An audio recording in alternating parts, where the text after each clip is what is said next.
আমার মায়ের মরার পর থেকে নিয়ে আমার দুইটা কথা খুব আঘাত করে। তার একটা কথা, যেদিন সর্বপ্রথম আমার মা আমাকে নাচল চাঁপাইনবাবগঞ্জ রাজশাহী পড়তে পাঠাবেন, ট্রেনে চড়ে যেতে হয় বাড়ি থেকে কিছু দূরে। তা আমার মা সাথে করে আর একটা বাড়িতে নিয়ে গেছেন, ওই বাড়িতে একটা ছেলে যাবে, আমাকে সাথে দেবেন সেই জন্য। তো এই দৃশ্যটা আমার খুব বারবার আঘাত করে। যেদিন আমি বাংলাদেশ ছেড়ে ইন্ডিয়া চলে যাব 1982 সালের 16ই মে রোজ সোমবার, খুব সকালে যাচ্ছিলাম।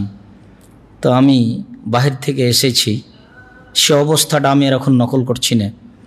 তা আমি বাড়ির ভিতরে ঢুকে খড়ের চাল, বাংলাদেশি স্যান্ডেল আমি খুলে দিয়ে, আমার পকেটে একটা কলম ছিল, ওটা চালে গুঁজে দিয়ে আমি মাকে বলছি, মা আমি চলে গেলাম ইন্ডিয়া।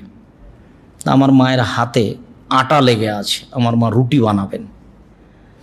চুলাতে মনে হচ্ছে যে ভাত রান্না এরকম সকালে, কেন তা আমি বলতে পারছি না, জিজ্ঞাসা আর করিনি। তা এখন আমার মা ওই অবস্থাতেই আমাকে বলছে যে যাস না, পুলিশে ধরে নেবে। তো এইভাবে বারবার বলছে আর পিছে পিছে হাঁটছেন, আর আমি আগে আগে হাঁটছি। তো আমার মা বেশ কিছু পথ পিছে পিছে হাঁটলেন, তারপর দেখলেন আমি নাগালের বাইরে, আমি ফিরে আসব না। তখন আমার মা উল্টা পিছে ফিরে আসলেন। আমার মায়ের কথাগুলো পরবর্তী কথা, যে প্রাইভেট পড়ায়ও না, কাউকে বন্ধু হিসেবে গ্রহণ করিও না, দোকানে বসিও না, দাওয়াত খায়ও না, এই 4টে কথা বলে বাড়ি থেকে বিদায় করতেন। পাঠানোর ব্যাপারে খুব শক্ত, যা একাধিক দিন বলেছি। খুব কেন জানি মন চাচ্ছে একটা ঘটনা নকল করি। আমরা একদিন নাচল যাব, তো যাব না বলে নদীতে সাঁতার দিচ্ছি, পাশেই নদী, অনেক বেলা হয়ে গেছে, প্রায় দুপুর কাছাকাছি। তখন এসেছি বাড়িতে, যাব না এই জন্য, কালকে যাব। তো আমার মা বলছে যে ভাত রান্না করেছি, খেয়ে নিয়ে বের হ। তো আমি বলছি যাব না। তখন আমি খেতে বসেছি, আজকে যাব না, কালকে যাব। না, আজকে যেতে হবে। না, কাল যাব। না, আজকেই যেতে হবে। তখন আমি বলছি ভাত খাবো না। বলে খাস না। তা আমি উঠে গেছি, উঠে যে এখন ব্যাগটা নিয়ে বের হচ্ছি, তো আমাকে বলছে যে টাকা নে। তো আমি বলছি টাকা নিব না। তো বলে নিস নে, যা। আমি টাকা ছাড়া, আমি খাওয়া ছাড়া বাড়ি থেকে বের হয়ে গেলাম, কিন্তু আমার মা দমে গেল না। আমার মা কোনো কথাই সাড়া দেয়নি। আমি যেভাবে বলেছি সেভাবে বলছি, ঠিক আছে যা। তো কোনো লোক বাচ্চার প্রতি খুব আগ্রহে কান্নাকাটি করে এসে বলে, তখন আর আমার ওই কথাগুলি মনে পড়ে। আর পরবর্তীতে যখন বের হয়েছিলাম পশ্চিম যাব বলে, তখন বলেছিলেন 5 বছরের আগে যেন দেশে ফিরো না, 5 বছরের আগে যেন মুখ দেখি না। আমি 3 বছর পর ফিরে এসেছি, তখন বলছে, প্রথম কথা আঁচল দিয়ে মুখটা মোছাচ্ছে আর বলছে যে আরো 2 বছর বাকি আছে, যে আল্লাহ রহম করো। তো হালাল রুজি মানুষের জীবনে দ্বিতীয় জরুরি কাজ, হালাল রুজি। বিভিন্ন দিন যা বলেছি তাতে তৃতীয় জরুরি কাজ কোরআন তেলাওয়াত করা বলে আমি মনে করি। আর চতুর্থ জরুরি কাজ মনে করি, 2 জন যেখানে বসে আছে, জরুরি প্রয়োজন না থাকলে সেখানে না বসা। আপনার অজান্তে কতগুলো পাপ বদনাম হয়ে যাবে, যা তাহাজ্জুদ দিয়ে কুলাবে না, টিকবে না। যার কারণে 2 জন যেখানে বসে আছে সেখানে আপনার জরুরি প্রয়োজন থাকলে না বসা, এটা আমার জীবনে চতুর্থ জরুরি কাজ বলে আমি মনে করি। বলছিলাম হালাল রুজি। এ ব্যাপারে আল্লাহ তাআলা বলেন, ইয়া আইয়ুহান নাস কুলু মিম্মা ফিল আরদি হালালান তাইয়্যিবা। পৃথিবীর মানুষ, সব মানুষ, আমি জমিনে যা হালাল রুজি হিসাবে দিয়েছি তা তোমরা খাও। হালাল রুজি খাও, যেটা আমি পৃথিবীতে মাটিতে জমিনে রুজি হিসাবে দিয়েছি, তার যেটা হালাল সেটা তোমরা খাও। পরের বাক্যটার সাথে আগের বাক্যর কি সম্পর্ক? পরের বাক্যে আল্লাহ তাআলা বলছেন, ওয়ালা তাত্তাবিউ খুতুওয়াতিশ শায়তান।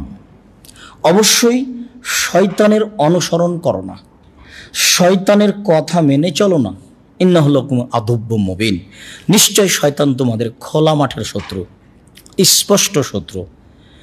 হালাল রুজি খাও, শয়তানের অনুসরণ করো না, এই দুইটা বাক্যের মিল কি? মানুষ যেখানে টিকতে পারে না, তার অজান্তেই জড়িয়ে পড়ে, সেটা হচ্ছে অর্থ, হালাল রুজি। সেটা হালাল রুজি, সেটা হলো অর্থ, সম্পদ। কেন আল্লাহ নবী বললেন ফাত্তাকু দুনিয়া ওয়াত্তাকু নিসা, তোমরা মহিলা থেকে বেঁচে থাকো, পৃথিবী থেকে বেঁচে থাকো। মহিলা যেমন বিপজ্জনক বস্তু, নারীও তেমন, পৃথিবীও তেমন বিপজ্জনক বস্তু। আর দুনিয়া হুলাতুন খাদেরা, পৃথিবী হচ্ছে সবুজ মিঠা বস্তু। একলাহাল বারওয়াল ফাজের, ভালো মানুষও খায়, খারাপ মানুষও খায়।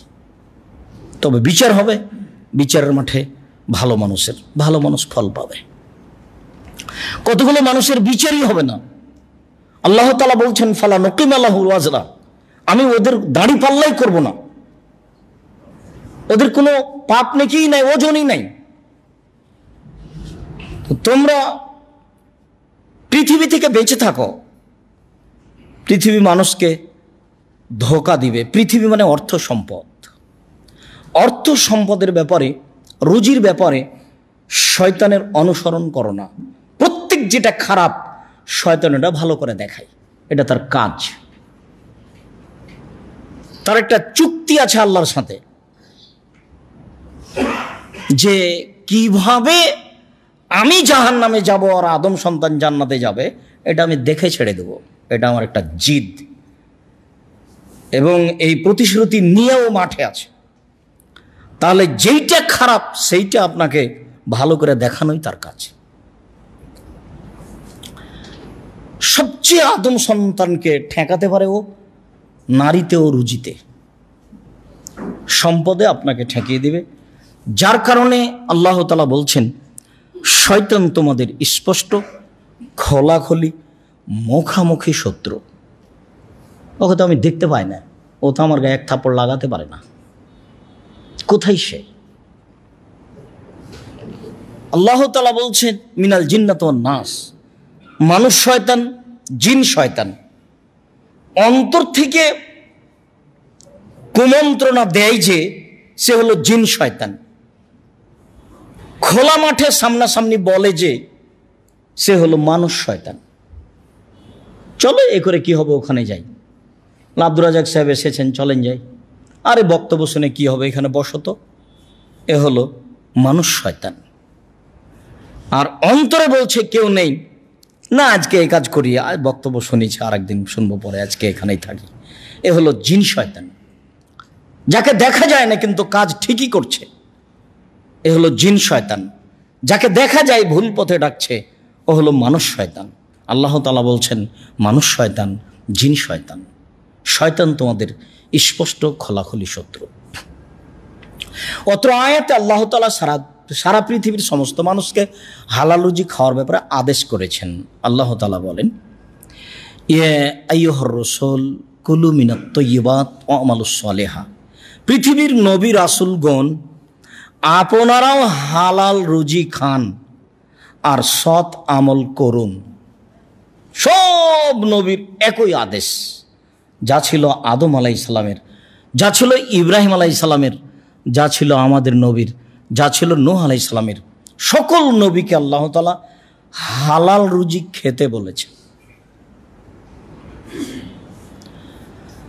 আর সবচেয়ে উত্তম হালাল খায়রুল মালিন নাস আল্লাহ ইয়াকসুবু বিয়াদিহি, মানুষের সবচেয়ে উত্তম সম্পদ হচ্ছে যে ও নিজে হাতে উপার্জন করে। নিজে হাতে যেটা উপার্জন করে, নিজে হাতে উপার্জন কি? নিজে হাতে মানুষের বাড়ি কাজ করে, নিজে ব্যবসা করে, নিজে দোকানে বসে, নিজে দিনমজুরি করে, নিজের উপার্জন নিজেই করে। এইটা সবচেয়ে উত্তম রুজি বলে রাসূল সাল্লাল্লাহু আলাইহি সাল্লাম বলেন। তিনি বলেন দাউদ আলাইহিস সালাম নিজ হাতে উপার্জন করে খেতেন, জনগণের খাদ্য তিনি গ্রহণ করতেন না।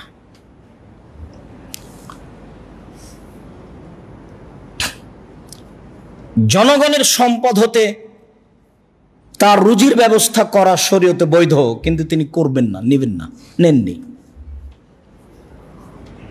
আপনারা তো জানেন আবু বকর সিদ্দিক রাদিয়াল্লাহু তাআলা আনহুকে যখন নেতা খলিফা নির্বাচন করা হলো, তখন তিনি ব্যবসা করার জন্য কাপড়ের বোঝা নিয়ে চলে যাচ্ছেন। বলে, কোথায় যাচ্ছেন? আহাল পরিবার আছে, রুজি উপার্জন করতে হবে। আপনি আপনার কাজ করেন, জনগণের কাজ করেন, রুজির ব্যবস্থা করা হবে। হাদিস বুখারী মুসলিম। তাহলে তো আবু বকর সিদ্দিক জনগণের খাদ্য রুজি হিসাবে গ্রহণ করলেন। জনগণের কাজ করলে তো রুজি উপার্জন করা যাবে না, রুজি উপার্জন করলে তো জনগণের কাজ করা যাবে না। এখন আপনাদের ইমাম সাহেব এখানে 5 ওয়াক্ত সালাত আদায় করান, তো 5 ওয়াক্ত সালাতের জন্য প্রস্তুতি আছে, আসা যাওয়া আছে, তা আরেকজনের কাজ করবে কি করে? এখন যদি কেউ বলে যে ইমাম সাহেব যা আমাদের খাবেন কেন, উপার্জন করে খাবেন, তাহলে তো কাজ হবে না, একটার মধ্যে আর একটা ঢোকে যাবে, কোনোটাই হবে না। তো দাউদ আলাইহিস সালাম নিজ হাতে উপার্জন করে খেতেন বলে রাসূল সাল্লাল্লাহু আলাইহি সাল্লাম বলেন। আল্লাহ তাআলা বলেন, পৃথিবীর সকল নবী রাসূলগণ আপনারা বৈধ রুজি খান। নবীগণকে আদেশ করছেন আল্লাহ। ওয়ামালুস সলেহা, শতামল করুন। এইটাও জটিল, শতামল জটিল। শতামল সিলেটে খুব জটিল। মানে আমি যাকে বলছি শতামল, সেইটা তো শিরক, সেটা শতামল হলো কি করে? সৎ আমল আর আমল দুটো এক নয়। একটা হলো লা ইলাহা ইল্লাল্লাহ চুপে চুপে, এটা একটা আমল। আর সবাই মিলে চিৎকার করে কণ্ঠস্বরে জোরে লা ইলাহা ইল্লাল্লাহ, এটা একটা আমল। শতামল কোনটা? একটা তো হলো দুরুদে ইব্রাহিম, আর একটা হলো আল্লাহুম্মা সাল্লি আলা সাইয়্যিদিনা মাওলানা নবিয়ানা মুহাম্মদ, দুটাই দুরুদ। তো শতামল কোনটা? একটা হলো আল্লাহর পথে দান করা, আর একটা হলো দিবসে দান করা, তো দুটাই দান। শতামল কোনটা? একটা হলো এরকম দিনী পথে দান করা, একটা কবরে দান করা, দুটাই আমল। শতামল কোনটা? মাগরিবের পরে 2 রাকাত সুন্নাত পড়া সুন্নাত, 6 রাকাত পড়া সুন্নাত, শতামল কোনটা? শতামল কোনটা? সৎ আমল।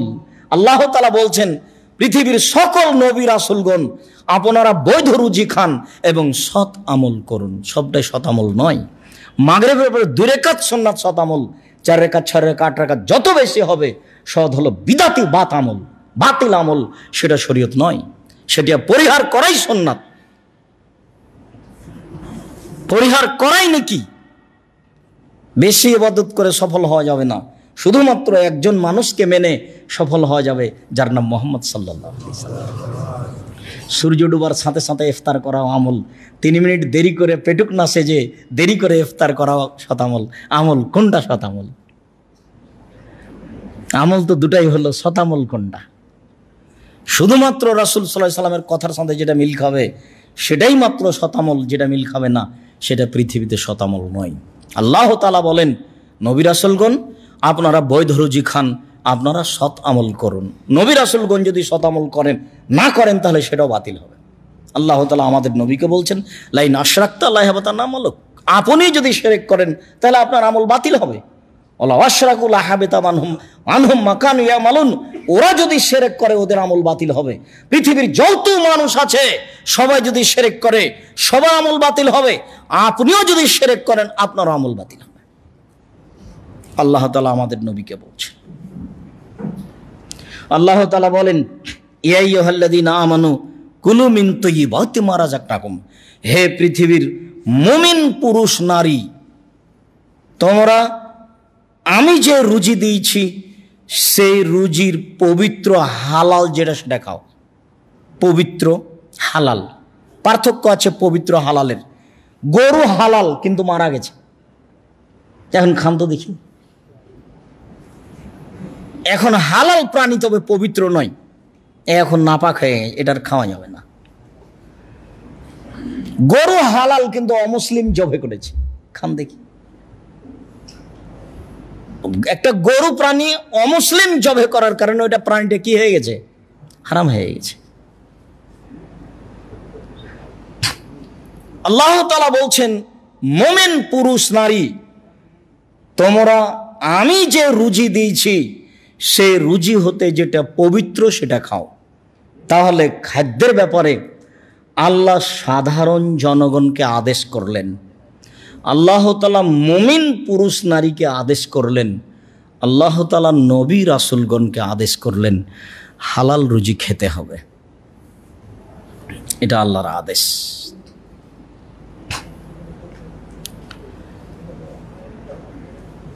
আবু হুরায়রা রাদিয়াল্লাহু তাআলা আনহু বলেন, রাসূল সাল্লাল্লাহু আলাইহি ওয়াসাল্লাম বলেছেন, ইয়াতি আলা নাসে জামানুন লা ইউবালিন নাস মা খাজা মিনহু আমিনাল হালাল আমিনাল হারাম। অচিরেই মানুষের উপরে এমন একটা সময় চলে আসছে, যেই সময়ে মানুষ পয়সা উপার্জন করবে কিন্তু বিবেচনা করবে না এই পয়সা হালাল না হারাম। সেটা কি এখন মনে হয় না? মানুষের পয়সার প্রয়োজন, বিবেচনার প্রয়োজন নেই। চাকরি একটা হলেই হলো, ব্যবসা একটা হলেই হলো। অন্ধকারে ব্যবসা করছে মেশিনে, কম্পিউটারে, নিজেও জানে না কি জিনিস, যার জন্য করছে সেও জানে না কি জিনিস। আন্ধা কো আন্ধা পড়াতা হয়। ইয়াতি আলা নাসে জামানুন, মানুষের উপর একটা যুগ জামানা চলে আসবে, লাইবালিন নাস মা খাজা মিনহু আমিনাল হালাল আমিনাল হারাম। মানুষ পরোয়া করবে না, বিবেচনা করবে না এই চাকুরি, এই রুজি, এই ব্যবসা জায়েজ কিনা।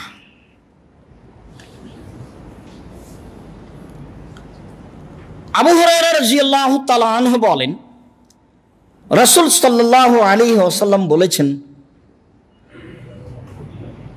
লা আখশা আলা উম্মাতিল ফাকরা, আমার উম্মত দরিদ্র হয়ে যাবে এ ভয় আমি করি না। উনি জানেন যে তার উম্মতের অর্থ সম্পদ বেশি হয়ে যাবে, পয়সা এত বেশি হবে, পয়সা এত বেশি হবে। বন্যা যেমন মাটির উপর দিয়ে বহে চলে যায়, বেহিসাব পানি চলে, মানুষের অর্থ সম্পদ সেভাবে বন্যার মতো বয়ে আসবে। মানুষের দান খায়রাত মানুষের নিবে না। লা আতিতা বিলামস লা কাবিল তো ফাম্মাল ইয়ং ফলা হাজাত আলী বেহা। কালকে যদি আপনি দান করতেন তাহলে নিতাম, আজকে আমার কোনো প্রয়োজন নেই। মানুষ মানুষের টাকা নেবে না, এরকম পরিস্থিতি পৃথিবীতে দেখা দিয়েছে। এদেশে মানুষ চাচ্ছে টাকা, যার কারণে মানুষের চিরদিনই টাকা চাওয়ার অবস্থা থাকবে এটা নয়, একদিন থাকবে না। আর যেটা আমি একাধিক দিন বলেছি যে রাসূল সাল্লাল্লাহু আলাইহি সাল্লাম বলেছেন, একটা গাভীর দুধ খাবে একটা গ্রাম, আর একটা ডালিম খাবে একটা বংশ। তো যেই জমিতে গড়ান বিঘায় 33 শতকের বিঘায় 4 মণ ধান হতো, এখন সে 33 শতকের বিঘায় 50 মণ ধান হয়, 40 মণ হয়। তাহলে ব্যবধান দেখেন। যেই গাভীর দুধ হতো হাফ কেজি থেকে 3 কেজি, সেই গাভীর দুধ হয় এখন 3 কেজি থেকে 40 কেজি। ব্যবধান দেখেন। মুরগির ডিম এত উপার্জন করবে মানুষ কে জানত? কম্পিউটারে মানুষ এইভাবে ব্যবসা করবে, ব্যবসারই কোনো মাথা নাই, হিসাব নাই, কত পথ, এটা কে জানত? পুকুর চাষে মানুষের এত টাকা হবে কে জানত? মুরগি চাষে মানুষের এত টাকা হবে কে জানত? পয়সা বেশি হবেই, এ কথা রাসূল সাল্লাল্লাহু আলাইহি ওয়াসাল্লাম বলেছেন। যার কারণে আল্লাহ নবী বলেছেন যে আমার উম্মত দরিদ্র হয়ে যাবে, নিঃস্ব হয়ে যাবে, এই ভয় আমি করি না। তবে আমি ভয় করি এইটা যে বসাতাত আলাইকুম দুনিয়া কামা বসাতাত মান কানা কাবলাকুম, তোমাদের সামনে পৃথিবীকে এইভাবে তুলে ধরা হবে, তখন তোমরা দেখতে পাবা কত প্রযুক্তি উপার্জনের, কত ব্যবসা, ইন্স্যুরেন্স, কত প্রকার ধর্মের নামে, মানে ব্যবসা উপার্জনের কত পথ আছে। বসাতাত আলাইকুম দুনিয়া, পৃথিবী তোমাদেরকে তুলে ধরা হবে, প্রযুক্তি উপার্জনের পয়সার তুলে ধরা হবে, যেমনভাবে পূর্বের লোকের সামনে তুলে ধরা হয়েছিল। হাজার হাজার বছর পূর্বে মানুষ এইভাবেই বেহিসাব উপার্জন করছিল। তুহলিকুকুম কামা আহলাকাতহুম, তোমাদেরকে এই উপার্জন ধ্বংস করে দিবে পূর্বের মানুষকে যেমন ধ্বংস করেছিল। বুখারী মুসলিম। তাহলে মানুষের উপার্জনের বিষয়টি খুব অস্পষ্ট হবে, ধাঁধার মতো হবে, পয়সা বেশি হয়ে যাবে। ভাবছিলাম যে সুদে খুদে পয়সা বেশি হয়, কত পথে মানুষের পয়সা বেশি হচ্ছে। আবু হুরায়রা রাদিয়াল্লাহু তাআলা আনহু বলেন, রাসূল সাল্লাল্লাহু আলাইহি ওয়াসাল্লাম বলেছেন, ইন্নাল্লাহ তাইয়্যিব লা ইয়াকবালু ইল্লা তাইয়্যিবা, আল্লাহ নিজে পবিত্র, পবিত্র ছাড়া কবুল করেন না। আবু হুরায়রা রাদিয়াল্লাহু তাআলা আনহু বলেন, রাসূল সাল্লাল্লাহু আলাইহি ওয়াসাল্লাম বলেছেন, লা তুকবালু সালাতুন বিগাইরি উযু ওয়ালা তুকবালু সাদাকা মিন মালিল গুলুল। ওযু ছাড়া সালাত হবে না যেমন, হারাম পয়সায় দান হবে না তেমন। হারাম পয়সায় কুরবানি, হারাম পয়সায় হজ, হারাম পয়সায় ইবাদত বান্দেগি। কেন জানি একটা লোক আজকে ওই কারণে এই বিষয়টা বাছাই হলো নাকি দিনাজপুরের পাশে এসে বলছে, আপনাকে খুব ভালোবাসি, আমাকে একটা পরামর্শ দিবেন, একটা ফতোয়া দিবেন। কি, আমি বাংলাদেশ ব্যাংকের উপর পর্যায়ের কর্মচারী ছিলাম, তো আমাকে মানুষ খুব ভয় পায়, তা আমার চাকরি তো অনেক দিন আগে শেষ হয়ে গেছে, আমার গাড়ি বাড়ি আমি নিজে সবই হারাম, আমার ভাইদেরকে যে টাকা পয়সা দিয়েছি সেটাও হারাম, তা আমার ছেলে নেই, মেয়ে আছে, এখন আমি কি করব? তা আমি বললাম যে 3টা পরামর্শ। এক, আপনার যা অর্থ সম্পদ আছে সব ফকির মিসকিনকে দিয়ে দিন, দিয়ে আপনার পৈতৃক সম্পত্তিতে ফিরে যান। বলে সেটাও নেই, যা ছিল আমার দাদা জমিদারি করতো, মানুষের জোর করে দখল করেছিল, শেষ হয়ে গেছে। তারপরে ভাই ভাতিজাদের কাছে থাকেন, আর না হলে একটা মেয়ের কাছে থাকেন। বলছে আমার এটা একটাও হবে না। তারপরে কি? তারপরে কাজ করে খান মানুষের বাড়িতে। তার মানে ও বলছে যে আমার কোনো কিছুই হালাল নয়, তবে আমি এখন রিটায়ার্ড হয়ে গেছি, তা আমি তো জাহান্নামে চলেই গেছি, আপনার কাছে কোনো পরামর্শ আছে? আপনার পরে যেটা বললেন সে কথা আমি বলছি না। জাহান্নামে যাবেন কেন? আপনি তো এখনো বেঁচে আছেন, আপনার কথা আপনি আল্লাহকে বলতে পারেন। ও হল গফুর রাহিম,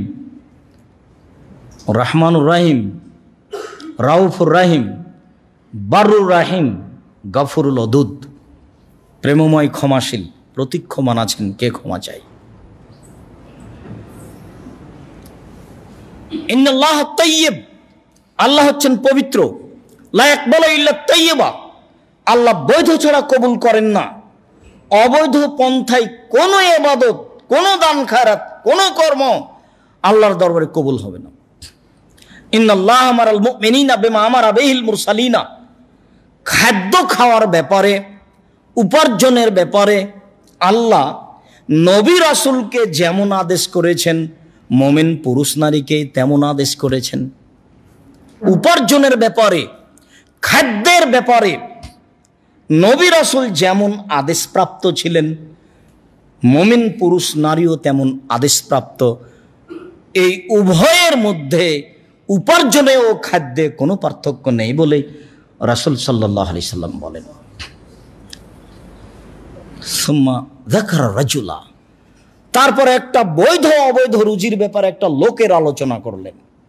ইউতিলি সাফারা, যে লোকটা লম্বা সফরে আছে, আশাসা আকবারা, মাথার চুলগুলি এলোমেলো হয়ে গেছে, ঠিক মতো গোসল করেনি, চিরুনি করেনি, বিপদে পড়েছে। ওয়ামুদ্দে ইয়াদাইহি, তার 2 হাত আল্লাহর নিকটে উত্তোলন করেছে, উঠিয়েছে, হাত তুলে বলছে, ইয়া রাব্বি, হে আমার প্রতিপালক, আমি বিপদগ্রস্ত, তুমি আমাকে বাঁচাও। এরপরে রাসূল সাল্লাল্লাহু আলাইহি সাল্লাম বলছেন, মাতামু হারাম, তার খাদ্য আছে হারাম, মাশরাবু হারাম, তার পানি আছে হারাম, ও মালবাসু হারাম, তার পোশাক আছে হারাম, ও গুযিয়া বিল হারাম, তার জীবিকা নির্বাহ হারাম। আন্না ইস্তাজাবু লাহু, তার ইবাদত, তার প্রার্থনা কি করে কবুল হতে পারে? অত্র হাদিসে 2টা জিনিস জরুরি। একটা হলো যে সফরে মুসাফিরের দোয়া কবুল হয়। 3 শ্রেণীর মানুষের দোয়া ফেরত দেওয়া হয় না। 3 শ্রেণীর মানুষের দোয়া ফেরত দেওয়া হয় না।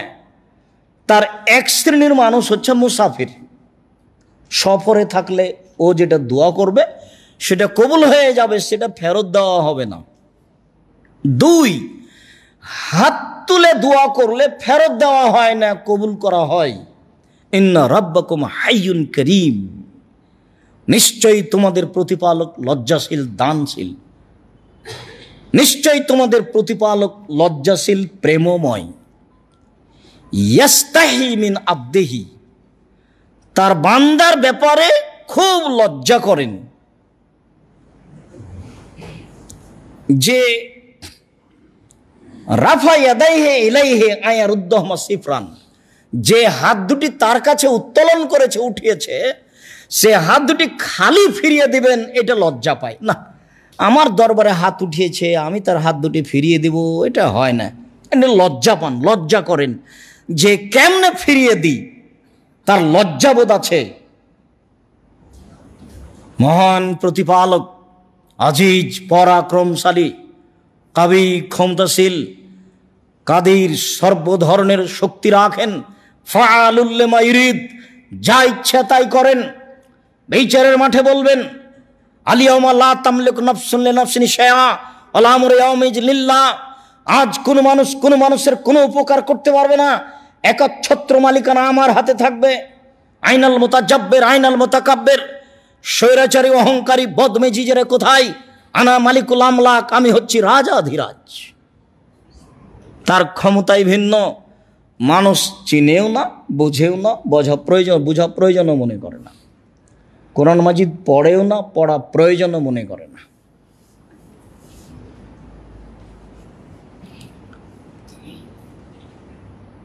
তো ক্ষমতাশীল প্রেমময়, কেউ হাত তুললে লজ্জায় পায় ফিরিয়ে দিতে, হাত তুলেছে দিয়েই দি। তো তাহলে 1 মুসাফির, 2 হাত তুলে প্রার্থনা করছে, 3 বিপদগ্রস্ত মাজলুম, বিপদগ্রস্ত। আল্লাহ রাসূল বলছেন যে আরেকজনের দোয়া ফেরত দেওয়া হয় না, মাজলুম ওয়াইনকানা কাফের, মাজলুম যদি অমুসলিম হয় তবু।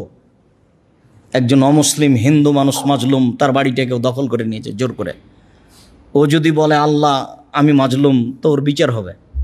আল্লাহ নবী বলছেন মাজলুম যদি অমুসলিম হয় তবুও তার কথা মেনে নেওয়া হবে, এ কথা মুহাম্মদ সাল্লাল্লাহু আলাইহি ওয়াসাল্লাম বলেন। তাহলে লোকটা মাজলুম, বিপদগ্রস্ত, লোকটা হাত উঠিয়ে প্রার্থনা করছে, লোকটা মুসাফির, সব মিলে হাতে হাতে দোয়া কবুল হবে এমনটা হতে হয়। কিন্তু রাসূল সাল্লাল্লাহু আলাইহি সাল্লাম বলছেন তার খাদ্য হারাম, তার পানি হারাম, তার পোশাক হারাম, তার জীবিকা নির্বাহ হারাম, তার দোয়া কি করে কবুল হতে পারে? মুসলিম। কেমন মনে হলো? উপার্জনের বিষয়টি আমি অনেক দিন থেকে আপনাদেরকে সতর্ক করি, এইভাবে উপার্জন করতে হবে না। তবে আমি কম পয়সা উপার্জন করতে বলিনি কোনো দিনই। পয়সা কম উপার্জন করলে জাতির কোনো উপকার করতে পারবেন না, কিছুই করতে পারবেন না, নিঃস্ব হয়ে যাবে সব। পয়সা বেশি উপার্জন করতে হবে, উসমান গনি রাদিয়াল্লাহু তাআলার মতোই পয়সা উপার্জন করতে হবে। তবে উপার্জনের পথ ও পন্থা যেন হালাল হয়। একদিনে পয়সা উপার্জন করতে হবে না। চকলেট থেকে শুরু করলে একটা বড় ব্যবসা হতে 30 বছর সময় লাগবে অন্তত, আর একদিনে অত বড় ব্যবসায়ী হলে হবে? আর ব্যবসার মাধ্যমে কিছু উপকার করা যাবে জাতির, নিজের, অসহায় মানুষের, পুরুষ নারীর, ফকিরের, প্রতিষ্ঠানের ব্যবসার মাধ্যমে করা যাবে, অন্য মাধ্যমে নয়।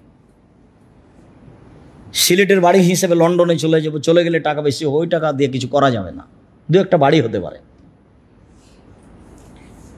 দেশেই পয়সা উপার্জন করতে হবে কোটি কোটি টাকা, তাহলে তা দিয়ে কিছু কাজ করা যাবে। মসজিদটা পড়ে আছে কিনা তা কম আছে এইভাবে, এদিন থেকে না পরিকল্পনা নেই, না হয় না, সেটা আমি জানি না, জিজ্ঞাসা করিনি কোনোদিন কি অবস্থায় আছে। আমি চাচ্ছিলাম এতদিন 10 তলা হয়ে যাবে, বিশাল এক বিল্ডিং হবে ঢাকায়, কলিয়াতে, সিলেট শহরে, সেখানে এসে খুতবা দেওয়া হবে। বলে আমরা জামিয়া সালাফের বাইতুল হাম জামে মসজিদের অপেক্ষা আছি, থাকেন। বাইতুল হাম জামে মসজিদ খুব অচিরেই শুরু হবে, যেটা রূপগঞ্জ, নারায়ণগঞ্জ, ঢাকা 200 শতক জমির উপরে ইনশাআল্লাহ। শুধু মসজিদের জন্য 200 শতক জমি, প্রায় 10,000 মুসাল্লি একসাথে সালাত আদায় করতে পারবে বলে আমরা আশা করছি ইনশাআল্লাহ। বলছিলাম সম্মানিত দিনী ভাই বোন, হালাল রুজির বিষয়টি অতীব জরুরি। নোমান ইবনে বাশির রাদিয়াল্লাহু তাআলা আনহু বলেন, আল হালাল বাইয়িন, হালাল হচ্ছে স্পষ্ট। একটু ছেড়ে আসলাম, হাত তুলে দোয়া একটি গুরুত্বপূর্ণ ইবাদত, এ কথাই ঠিক। হাত তুলে দোয়া একটি গুরুত্বপূর্ণ ইবাদত, এ কথাই ঠিক। হাত তুলে দোয়া করা ব্যক্তিগত ব্যাপার। রাসূল সাল্লাল্লাহু আলাইহি সাল্লাম কবরের শাস্তিকে সামনে রেখে হাত তুলে দোয়া করেছেন। রাসূল সাল্লাল্লাহু আলাইহি সাল্লাম কবরের পাশে গিয়ে হাত তুলে দোয়া করেছেন। রাসূল সাল্লাল্লাহু আলাইহি সাল্লাম মানুষের দোয়া চাইলে হাত তুলে দোয়া করেছেন। রাসূল সাল্লাল্লাহু আলাইহি ওয়াসাল্লাম হজ করতে গিয়ে পরের 2 দিন পাথর মারার পরে হাত তুলে দোয়া করেছেন। রাসূল সাল্লাল্লাহু আলাইহি সাল্লাম চন্দ্র সূর্য গ্রহণের সময় হাত তুলে দোয়া করেছেন।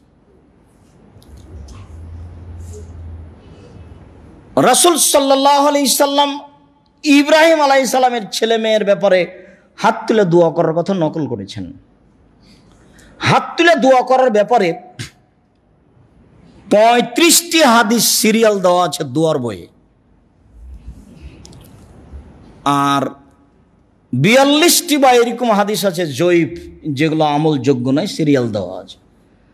আর 16টি স্থান উল্লেখ করা আছে কোথায় কোথায় হাত তুলে দোয়া করতে হবে। আইনে রাসূল সাল্লাল্লাহু আলাইহি সাল্লাম দোয়া অধ্যায়।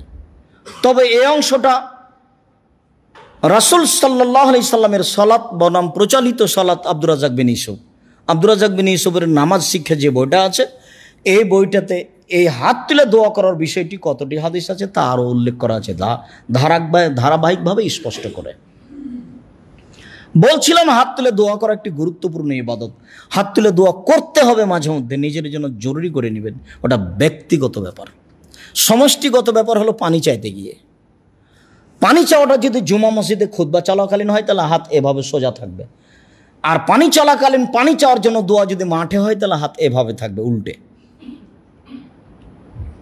পানি চাওয়াটাই যদি জুমা মসজিদে খুতবা চলাকালীন হয় তাহলে হবে এভাবে সোজায়, সবাই ইমাম মুক্তাদি সবাই হাত উঠাবে খুতবা চলাকালীন।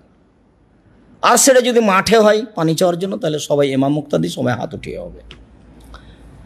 বহু হাদিস রয়েছে হাত তুলে দোয়া করার ব্যাপারে। হাত তুলে দোয়া করা একটি গুরুত্বপূর্ণ ইবাদত। লোকটি হাত তুলে দোয়া করছিল বিপদে পড়ে মুসাফির অবস্থায়, তবুও তার দোয়া কবুল হয়নি, এই জন্য যে হালাল রুজি নেই। নোমান ইবনে বাশির রাদিয়াল্লাহু তাআলা আনহু বলেন, আল হালাল বাইয়িন, হালাল হচ্ছে স্পষ্ট, আল হারাম বাইয়িন, হারাম হচ্ছে স্পষ্ট, ওয়া বাইনাহুমা মুস্তাবিহাতুন, এই দুইটার মধ্যে সন্দেহযুক্ত একটা জিনিস আছে। ব্যবসা, চাকরি, রুজি, কর্ম অস্পষ্ট আছে। লা ইয়ালামুহুন্না কাসীরুম মিনান নাস, বহু মানুষই বুঝতে পারে না যে আমার এই চাকরি বৈধ না অবৈধ, আমার এই ব্যবসা বৈধ না অবৈধ, আমার এই উপার্জন বৈধ না অবৈধ, এটা অনেকে বুঝতে পারে না, বুঝে উঠতে পারে না। রাসূল সাল্লাল্লাহু আলাইহি সাল্লাম বলছেন, ফামানিত্তাকা শুবহাত ইস্তাবরা লিদীনিহি ওয়া ইরজিহি, কেউ যদি সন্দেহ থেকে বেঁচে যায়, যখন বুঝতে পারেনি তখন ছেড়ে দিয়েছে। সন্দেহ থেকে কেউ যদি বেঁচে যায় তাহলে সে তার দিনকে পূর্ণ করে নিল, সে খাঁটি মুসলমান মুমিন। ওমান ওয়াকা ফি শুবহাতে ওয়াকা ফিল হারামে, যে ব্যক্তি সন্দেহের মধ্যে পড়লো ও হারামের মধ্যে পড়লো, চূড়ান্ত সিদ্ধান্ত নেই যার, সেটা চূড়ান্ত হারাম। চূড়ান্ত সিদ্ধান্ত নেই যার, সেটা চূড়ান্ত হারাম। চূড়ান্ত সিদ্ধান্ত নেই যার, সেটা চূড়ান্ত হারাম। হুজুর বলেছেন জর্দা মাকরুহ, আর আব্দুর রাজ্জাক সাহেব বলেছেন জর্দা হারাম, তাহলে তো চূড়ান্ত সমাধা হলো না, তাহলে চূড়ান্ত হারাম। তো মৌলানা সাহেব বলেছেন জর্দা কি কোরআন হাদিসে লিখা আছে, উনি কেন হারাম বলবেন? কথাও তো ঠিকই, জর্দা তো কোরআন হাদিসে লিখা নেই। এখন জর্দা যদি কোরআন হাদিসে লিখতে হয় তাহলে যত তামাক জাতীয় প্রথা পৃথিবীতে আছে, মানে ব্যবস্থা না তামাক জাতীয়, তাহলে শুধু তামাক জাতীয় লিখতে লিখতে কয়েকটা কোরআন মাজিদ লাগবে। রাসূল সাল্লাল্লাহু আলাইহি সাল্লাম এমন একটি বাক্য বলেছেন, পৃথিবীর যেখানে যারা যেইভাবেই উপার্জন করুক না কেন খাদ্য, সেই খাদ্য যদি এমন হয় তাহলে তা হারাম। কিভাবে? মাসকারা কাসিরুহু ফাকালিলুহু হারামুন, যেটা বেশি খেলে বিবেকের ক্ষতি হবে তার কমও হারাম। তাহলে 2.5 কেজি জর্দা খাওয়াইয়া দেন, দেখেন কি হয়। যদি হাফ কেজি জর্দা ক্ষতি করে তাহলে একটা কণাও হারাম। মুহাম্মদ সাল্লাল্লাহু আলাইহি ওয়াসাল্লাম বলেছেন। তার এক বাক্য পৃথিবীতে এমনভাবে চালিয়ে দেওয়া হয়েছে, সারা পৃথিবী কাত এক বাক্যের নিকটে, একটাই বাক্য। পৃথিবীতে যেখানে যে উপার্জন করবে সেইটা যদি বেশি খেয়ে ক্ষতি হয় তাহলে একটা কণাও হারাম, এ কথা মুহাম্মদ সাল্লাল্লাহু আলাইহি সাল্লাম বলেন। অতএব হুজুর বলেছেন যে জর্দা কোরআন মাজিদে লেখা আছে নাকি, হুজুর আসলে বুঝতে পারেনি ধর্ম কি জিনিস, এই জন্য কথা বলেছে।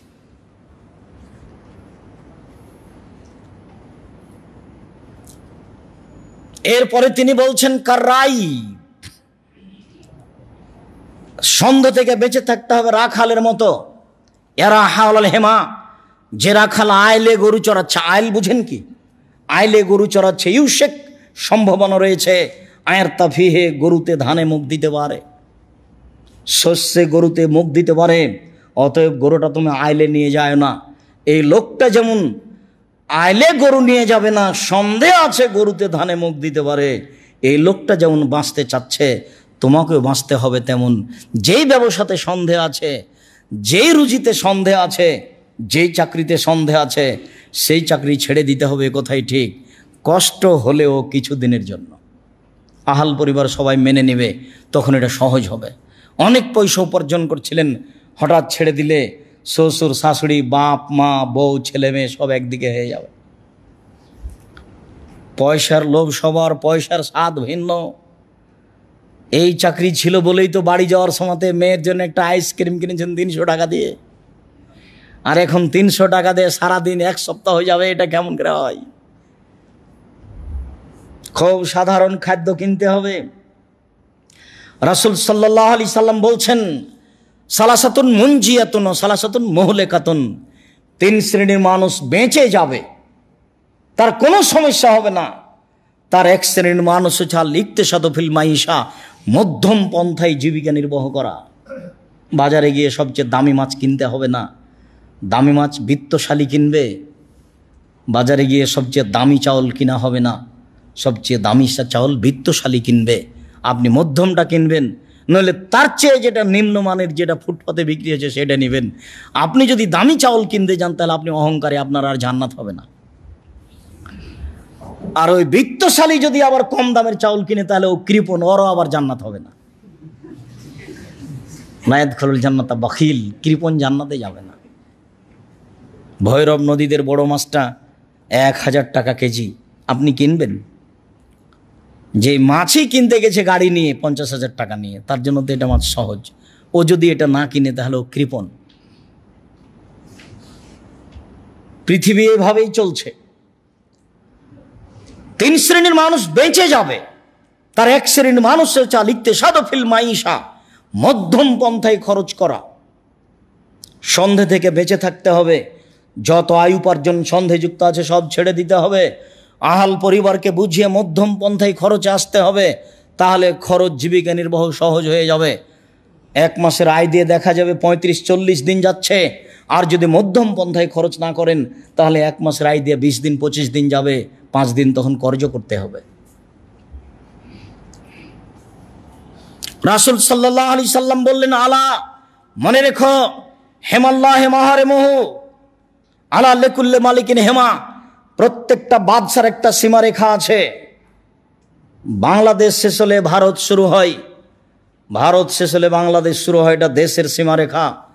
ও হেমাল্লাহে মাহারেমহু, আর আল্লাহর সীমারেখা হলো হালাল হারাম।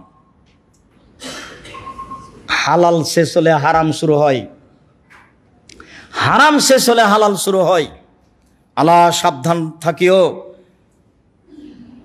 ফিল জাসাদে মুজগা, শরীরে একটা অংশ রয়েছে, এই যা সালাহত সালাহল জাসাদ কুল্লহু, যখন অংশ খারাপ হয়ে যাবে সম্পূর্ণ শরীরই খারাপ হয়ে যাবে। ওয়াইজা ফাসাদাত ফাসাদাল জাসাদ কুল্লহু, আর যখন সেই অংশটা ভালো থাকবে সম্পূর্ণ শরীরই ভালো থাকবে। আলা ওয়াহেল কাল, মনে রেখো সেটাই হচ্ছে অন্তর। এই ছেলে বসো, কাজ দেখাচ্ছ আমাকে, কাজ দেখাবেন না। শরীয়তকে ধর্মকে মূল্যায়ন করার চেষ্টা করিয়েন, এমনি রূপক এসেছেন এটা মনে করিয়েন না। আর আমি কোনো কাল্পনিক খুতবা দিতে আসিনি। কাজেই ধৈর্যের পরিচয় দিতে হবে। মনে হলেই গায়ে বাইরে গিয়ে চা খেলাম তার নাম ধৈর্য নয়, মনে হলে একটু ঘুরে বেড়ালাম তার নাম ধৈর্য নয়। পাথরের মতো বসে থাকতে হবে, তার নাম ধৈর্য। কিছুক্ষণ থাকি। সম্মানিত দিনী ভাই বোন, রাসূল সাল্লাল্লাহু আলাইহি ওয়াসাল্লাম বললেন, মানুষের শরীরে একটা অংশ রয়েছে, যতক্ষণ পর্যন্ত অংশটা ভালো থাকবে ততক্ষণ পর্যন্ত মানুষটা ভালো, আর যখন মানুষের অংশটা খারাপ হয়ে যাবে তখন মানুষটা খারাপ। সেটাই হচ্ছে অন্তর। সব যে বাইরে যেসব ফলাফল দেখতে পাচ্ছেন সেটা অন্তরের পরিণাম, অন্তরের পরিণতি, অন্তরের ফলাফল। মনটাই আসলে ভালো নয়, ভিতরটাই খারাপ। ভিতরটাই শোনে একরকম, মানে একরকম, শোনে একরকম, বলে আর একরকম। মানে ভেতরটাই অপরিষ্কার, সামান্য ব্যাপারে পরিবর্তন হয়ে যায়। হাদিস বুখারী মুসলিম, রাসূল সাল্লাল্লাহু আলাইহি ওয়াসাল্লাম এভাবেই বললেন। জাবের রাদিয়াল্লাহু তাআলা আনহু বলেন, রাসূল সাল্লাল্লাহু আলাইহি ওয়াসাল্লাম বলেছেন, লা ইয়াদখুলুল জান্নাতা লাহমুন নাবাতা মিনাস সুহতে, ওই গোশতের টুকরা, ওই অংশ জান্নাতে যাবে না যে অংশ, যে শরীর হারাম উপায়ে বাড়ে। কুল্লু লাহমিন নাবাতা মিনাস সুহতে কানাতিন নার আওলা বিহি, যে শরীর হারাম উপায়ে বাড়ে তার জন্য জাহান্নামই যথেষ্ট। যে শরীর হারাম উপায়ে বাড়ে তার জন্য জাহান্নামই যথেষ্ট। যে ছেলে মেয়ের উপার্জন হারাম উপায়ে হয় সেসব ছেলে মেয়ের জন্য জাহান্নামই যথেষ্ট। আমরা তো একটা অনুবাদক, এভাবে রাসূল সাল্লাল্লাহু আলাইহি সাল্লাম বলেছেন। হাসান রাদিয়াল্লাহু তাআলা আনহু বলেন, আমি আল্লাহর নবীকে বলতে শুনেছি, তিনি বলছিলেন, দামা ইউরিবুক ইলামালা ইউরিবুক, যাতে সন্দেহ আছে সেটা ছেড়ে দাও, যাতে সন্দেহ নেই সেদিকে আগিয়ে যাও। যাতে সন্দেহ আছে সেটা ছেড়ে দাও, যাতে সন্দেহ নেই সেদিকে আগিয়ে যাও। সন্দেহের ব্যাপারে অতীব জরুরি আলোচনা আসছে। জাবের রাদিয়াল্লাহু তাআলা আনহু বলেন,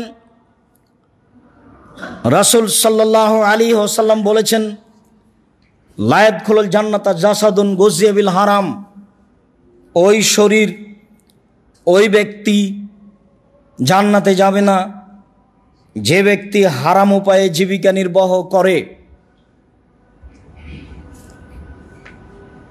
আবু হুরায়রা রাদিয়াল্লাহু তাআলা আনহু বলেন, রাসূল সাল্লাল্লাহু আলাইহি ওয়াসাল্লাম বলেছেন, ইন্নাল্লাহা হাররামা বায়াল খামরে ওয়া সামানাহা, নিশ্চয় আল্লাহ তাআলা মদ এবং মদের ব্যবসা হারাম করেছেন। ওয়াল মাইতাতা ওয়া সামানাহা, মৃত প্রাণী এবং তার মূল্য হারাম করেছেন। ওয়াল খিনজিরা ওয়া সামানাহু, শুকুর, শুয়োর এবং তার ব্যবসা হারাম করেছেন। পরস্পর শব্দগুলি এভাবে উল্লেখ হয়েছে। তাহলে নেশাদার দ্রব্য, মরা প্রাণী আর শুকুর কাছাকাছি হারাম।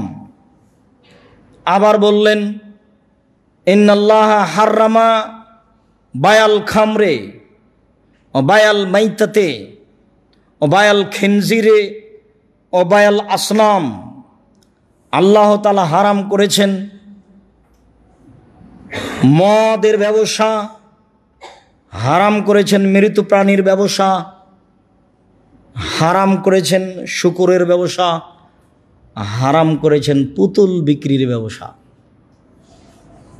পুতুল তো আপনার বাড়িতে আজও আছে বলে আমার অনুমান, আপনাকে আমি কষ্ট দিইনি, নাই এটাই আমার ধারণা। তবু অনেক সময় দেখা যায় যে ঠিকই আপনার পাশে পুতুল আছে, ঘরে আছে সাজানো, কাঁকড়া তো আছে নাকি, কাঁকড়া আছে, আরও কি কি আছে, বউ সুন্দর করে নিয়ে এসে সাজিয়ে রেখেছে। বেঈমান হয়ে বাঁচার প্রয়োজন নাই। আমার এতে আর একটা সমস্যা আছে, এটা মহাপাপের সাথে সাথে এটা শিরক। আপনি মূর্তি সব পছন্দ করেন কেন, ভালোবাসেন কেন? যত দামে বেশি মূর্তি কিনেছেন, বেশি দাম দিয়ে, তত মন খারাপ করে ভাঙবেন। যদি এমনি প্লাস্টিকের পুতুল কিনেন তো এমনি ভেঙে দিন, আর যদি এটা সে স্বর্ণ রূপা হীরার হয় তাহলে একবারে দাঁত কিটমিট করে একবারে খুব বেশি করে শক্তি করে আছাড় দিয়ে ভাঙবেন, তাহলে হক আদায় হবে। আর বাপের ছবিটা যদি থাকে মরে যাওয়ার পরে পাসপোর্ট সাইজের বাড়িতে, ওটা আজকে ছিঁড়ে দিতে হবে, ওটা জ্বালিয়ে দিতে হবে। মোবাইলে যদি থাকে মা, খালা, ফুফু, বাপ, দাদা, নানি, নানা, কারও রাখা হবে না, ওর সাথে কোনো আপোষই নাই, সামান্যতম নেই। একটু এইভাবে যে ভিডিও এগুলো হচ্ছে, আমি অনেক সময় অস্পষ্ট, আমি বুঝতে পারি না এর কী হবে। সবাই বলছে তাই আমিও বলছি যে এগুলো নিরুপায় হয়ে করা যাবে, কোনো আপোষ নাই। এই খুব খারাপ জিনিস। বাড়িতে যা আছে এরকম অ্যালবামে থাকার, মোবাইলে থাকার, শোকেজে থাক, একটা থাকতে পাবে না। চিরদিনের জন্য মুহাম্মদ সাল্লাল্লাহু আলাইহি সাল্লাম পুতুল ক্রয় বিক্রি হারাম করেছেন, তার ব্যবসা হারাম করেছেন। এর মাধ্যমে যা উপার্জন আসবে সব হারাম। উমামা বাহিলি রাদিয়াল্লাহু তাআলা আনহু বলেন, রাসূল সাল্লাল্লাহু আলাইহি সাল্লাম বলেছেন, লা তাবিউল কায়নাত, বাদ্যযন্ত্র, গান বাজনার মাধ্যম, গায়িকাদের তোমরা ক্রয় করো না, বিক্রি করো না। ওয়ালা তাশতারুহুন্না, তোমরা তাদের ক্রয় করো না। ওয়ালা তুআল্লিমুহুন্না, তোমরা গান বাজনা, বাদ্যযন্ত্র, হারমোনিয়াম এসব কিছু ছেলে মেয়েদের শিখিয়ে দিও না। সামানাহুন্না হারাম, এর মাধ্যমে যত উপার্জন হবে সবই হারাম। গান বাজনা ছাড়া হেডমাস্টারই চলে না। গান বাজনা, বাদ্যযন্ত্র চিরদিনের জন্য হারাম, টোটালি হারাম, সম্পূর্ণরূপে হারাম। আব্দুল ইবনে উমর রাদিয়াল্লাহু তাআলা আনহু বলেন, সামিয়া রাসূলুল্লাহ সাল্লাল্লাহু আলাইহি ওয়াসাল্লাম আল মাজামির, বাদ্যযন্ত্র আল্লাহ রাসূল শুনতে পেলেন। ফওয়াজা ইসবাইহি ফি ওজনাইহি, শুনে আল্লাহর নবী তার দুই আঙ্গুল তার দুই কানের ভিতরে ঢুকিয়ে দিলেন। অনানিত তরিকে, রাস্তা থেকে দূরে সরে গেলেন। রাস্তা থেকে দূরে সরে গিয়ে বলছেন, হাল তাসমাউ শায়, আব্দুল্লাহ ইবনে ওমর তুমি কি কিছু শুনতে পাচ্ছ? কুলতু লা, আমি বললাম জি না, শুনতে পাচ্ছি না। ফারাফা ইসবাইহি মিন উযনাইহি, তখন আল্লাহর নবী তার দুই আঙ্গুলকে দুই কান থেকে সরিয়ে নিলেন। বাজনা শুনে তিনি কানের ভিতরে আঙ্গুল ঢুকিয়ে দিলেন। যে বাজনা আপনার বাড়িতে দিন রাত চলে, বাড়িতে যদি 20টা রুম থাকে তাহলে 19টা রুমে বাজনা চলে, সব দোকানে বাজনা চলে, সব ঘরে বাজনা বাদ্যযন্ত্র চলে, সব দোকানে মেয়ে নাচে, সব বাড়িতে মেয়ে নাচে। রাসূল সাল্লাল্লাহু আলাইহি সাল্লাম বলেন, তোমরা গায়িকাদের ক্রয় করো না, তোমরা গায়িকাদের বিক্রয় করো না, তোমরা গায়িকাদেরকে গান বাজনা শিখিয়ে দিও না। ওদের মাধ্যমে যত পয়সা উপার্জন হয় সব হারাম। যেসব দোকানে বাদ্যযন্ত্রের মাধ্যমে উপার্জন হয় সবই হারাম, অথচ ব্যবসা ছিল হালাল, কিন্তু বাজনা দিয়ে তাকে হারাম করেছে। ব্যবসা, মুদির দোকান, চাউল আছে, আটা আছে, ডাল আছে, কাপড় চোপড় আছে, ভালো বৈধ জিনিস আছে, কিন্তু বাজনা চলছে। একবারে শাড়ি পরিয়ে মেয়েটাকে ল্যাংটা করে সাজিয়ে রেখেছে। যদি মেয়ে সাজিয়ে রাখতে হয় তাহলে মাথা ছাড়া রাখতে হবে। ব্যবসা হালাল ছিল, কিন্তু মাধ্যম হারাম হওয়াতে সবই হারাম, কোনো সুযোগ নাই। সরিষা সম পরিমাণে আপোষ নেই। সারা পৃথিবীর মানুষ যদি এভাবে উপার্জন করে, সব দোকানপাটে নারী তুলে, পুরুষকে তুলে, এইভাবে ছবি মূর্তি দিয়ে, সারা পৃথিবীর মানুষই পাপী। সারা পৃথিবীর মানুষ যদি একসাথে ইবাদত করে, জিন, ইনসান, মানুষ যা কিছু আছে, পশু প্রাণী, সবাই যদি একজন মানুষের অন্তর হয়ে যায়, মানে সবাই যদি পরহেজগার হয়ে যায়, আল্লাহর নবী বলছেন, আল্লাহ তাআলা বলেন, আমার রাজত্বের 1 পয়সা লাভ হয় না, আমার রাজত্বের 1 পয়সা মান মর্যাদা বৃদ্ধি হয় না। সবাই যদি ভালো হয়ে যায়, সবাই হিন্দু, মুসলমান, বৌদ্ধ, খ্রিস্টান সবাই যদি সুবহানাল্লাহ আলহামদুলিল্লাহ বলে, তাহলে আমার রাজত্বের 1 পয়সা সরিষা সমপরিমাণ কোনো সুবিধা হয় না।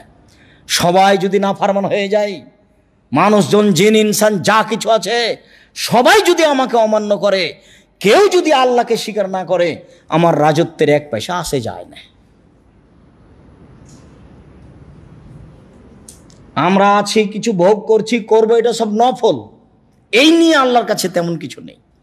তার নাম দয়াশীল, ক্ষমাশীল রেখেছেন আমার আপনার সুবিধার জন্য। সম্মানিত দিনী ভাই বোন, সন্ধে থেকে বাঁচার ব্যাপারে দুই একটা হাদিস আপনাকে শোনাই। আয়েশা রাদিয়াল্লাহু তাআলা আনহা বলেন, কানা লি আবু বকরিন গোলাম ইখরুজ লাহুল খারাজ। রাসূল সাল্লাল্লাহু আলাইহি সাল্লামের আবু বকর সিদ্দিক রাদিয়াল্লাহু তাআলা একটা গোলাম ছিল। সেই গোলামের উপার্জন তিনি খেতেন। গোলামের উপার্জন কথাটা এখনো ভালো করে বোঝা যায়নি, এটা একটু স্পষ্ট করি। এখন মানুষ 4-5টা অটো কিনে রেখেছে, গাড়ি কিনে রেখেছে, সিএনজি ভাড়া দিয়ে রেখেছে, বিকেলবেলায় তাকে 1500 টাকা জমা দিবে, যা উপার্জন করবে করবে, এরকম নাই? আছে। তো এইরকমই ছিল গোলাম। গোলামকে বলে দেওয়া হতো সারাদিন তুমি যা ইনকাম করবা, তবে বিকালে আমাকে 200 রিয়াল দিতে হবে, 500 রিয়াল দিতে হবে, 2 টাকা দিতে হবে। তো এই গোলামের উপার্জন আবু বকর সিদ্দিক রাদিয়াল্লাহু তাআলা আনহু খেতেন। ফাজা ইয়াওমান বিশাইইন, একদা গোলাম কিছু খাওয়ার নিয়ে এসেছে। ফাকাল আবু বকর সিদ্দিক মিনহু, তো ওই খাদ্য হতে আবু বকর সিদ্দিক রাদিয়াল্লাহু তাআলা কিছু খেয়ে নিয়েছেন। ফাকাল আলাহুল গোলাম আতাদরি মা হাজা, গোলাম আবু বকর সিদ্দিক রাদিয়াল্লাহু তাআলা আনহুকে বলল, আপনি কি জানেন এটা কি? আপনি যে খেলেন, আপনি কি জানেন এটা কি? কালা মা হুয়া, আবু বকর সিদ্দিক রাদিয়াল্লাহু তাআলা আনহু বলেন, এটা কি? তখনও বলছে, কুনতু তাকাহান্তু ফিল জাহেলিয়া ওমা ইল্লিল ইনসানে ওমা ইহসানুল কাহানাতা, আমি জাহেলিয়াতের যুগে গণকি করতাম। আমি ভালো গণকি জানতাম না, আমি জাহেলিয়াতের যুগে গণকি করতাম, তবে আমি ভালো গণকি জানতাম না। ইল্লা খাদাতুহু, আমি মানুষকে খালি ফাঁকি দিতাম, ধোকা দিতাম, বলতাম যে এই করো এ হয়ে যাবে, এই করো এ হয়ে যাবে, এইভাবে আমি টাকা উপার্জন করতাম। ফাহাদা বিযালিকা আল্লাযী আকালতা মিনহু, এটাই হচ্ছে সেটা। এক লোকের আমি গণকি করেছিলাম, তার সাথে আমার সাক্ষাৎ হয়ে গেল, ও আমাকে দিয়েছে সেই আগের জিনিস, সেটা আমি নিয়ে এসেছি, আপনি সেটা থেকে খেয়ে নিলেন। যেমন এই কথা বলা, ফাদ খালাইয়া দাহু, আবু বকর সিদ্দিক তার মুখের ভিতরে হাত ঢুকিয়ে দিলেন। ফাকা কুল্লা শাইইন ফি বাতনিহি, পেটের ভিতরে যা ছিল মুখের ভিতরে হাত ঢুকিয়ে সব বমন করে ফেলে দিলেন। বুখারী মুসলিম। এদেশে একটা বই পাওয়া যায়, বইয়ের নাম উপদেশ, নাম শুনেছেন কি? সেই উপদেশ বই একটা আলোচনা আছে হালাল হারাম, সেখানে এই হাদিস আছে, দেখেন আপনি। বইয়ের নাম উপদেশ, হালাল হারাম, হাদিস বুখারী মুসলিম।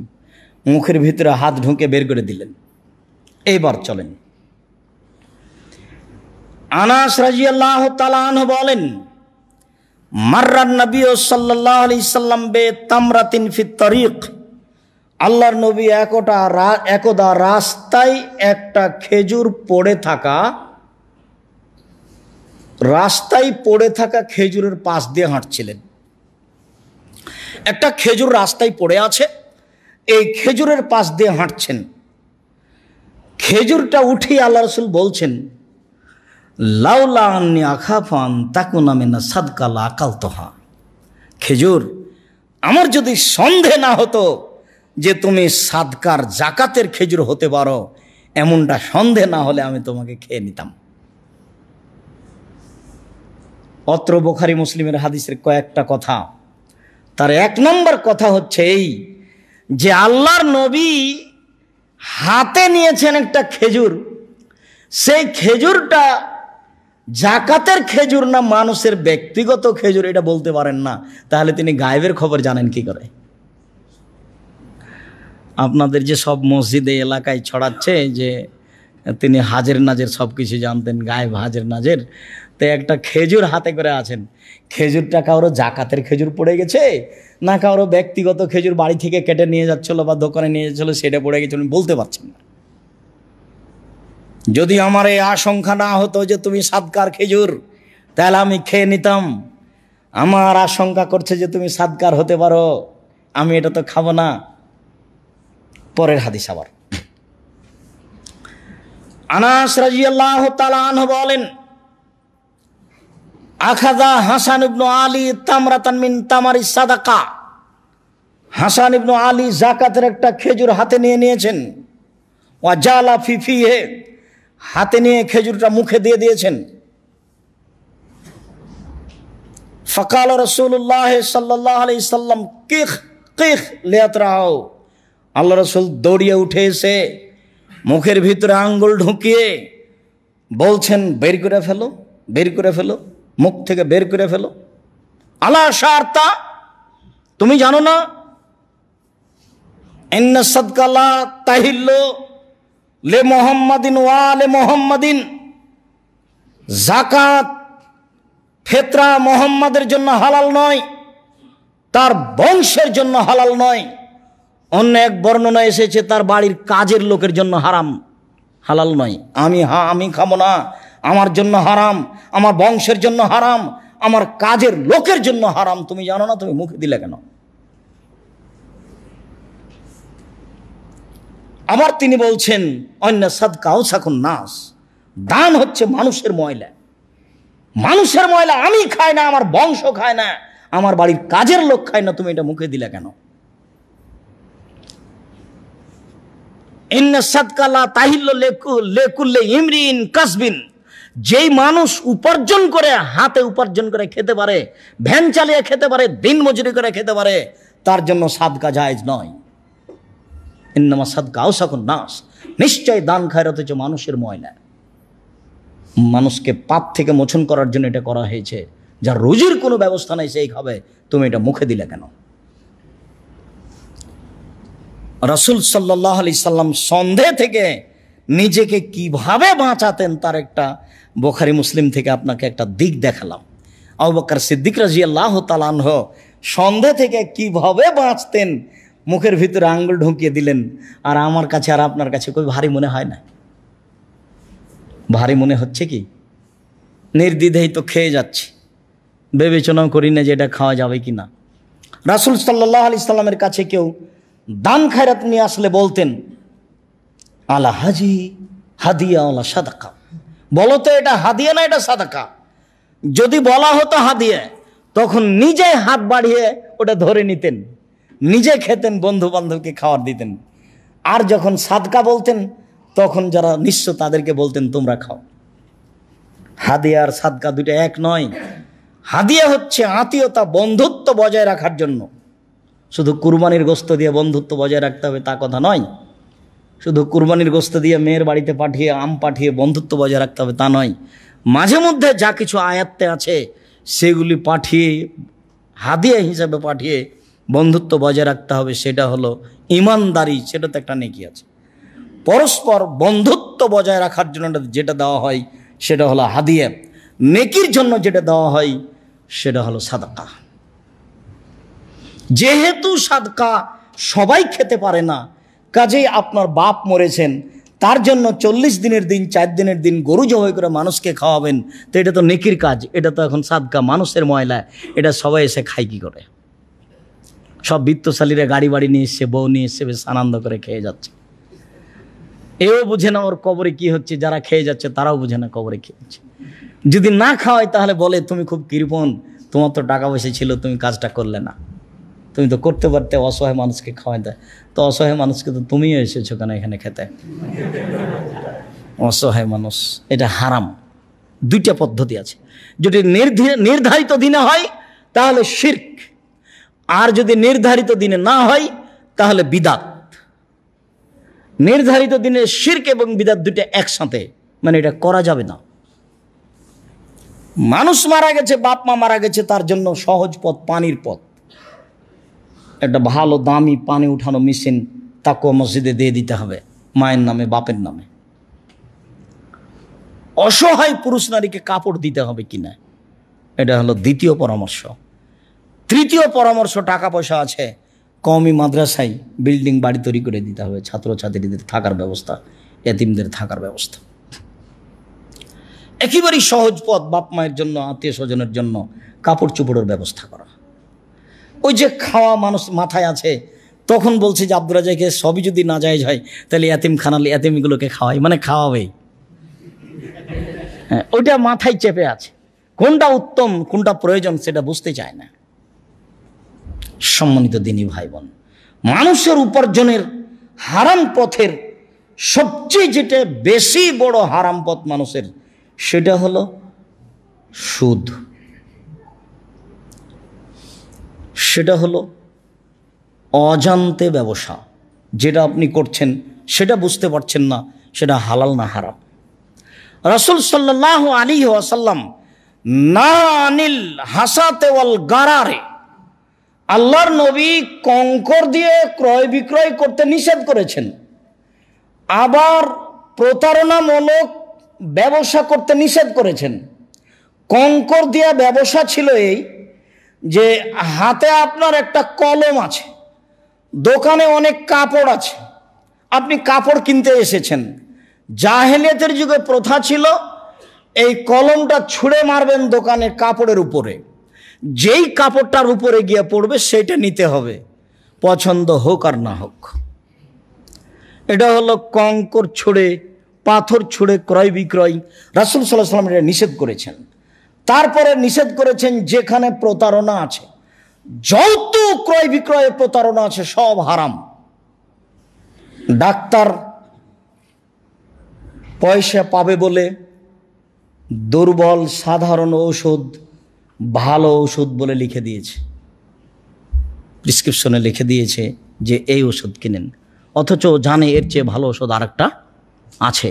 এ হলো প্রতারক, এর উপার্জন হারাম। চিকিৎসা হালাল ছিল কিন্তু ওর কর্মের কারণে ওর সম্পূর্ণই হারাম। যা উপার্জন করছে ছেলে মেয়ে নিয়ে, আহাল পরিবার নিয়ে, সব হারাম। বৈধ এখানে হওয়ার কোনো পথ নাই। পৃথিবীর কোনো মানুষ এর বৈধতা দিতে পারবে না। উনি যদি কলমে জেনে শুনে ঔষধ লিখেন যা তার জানা আছে এর চেয়ে ভালো আছে।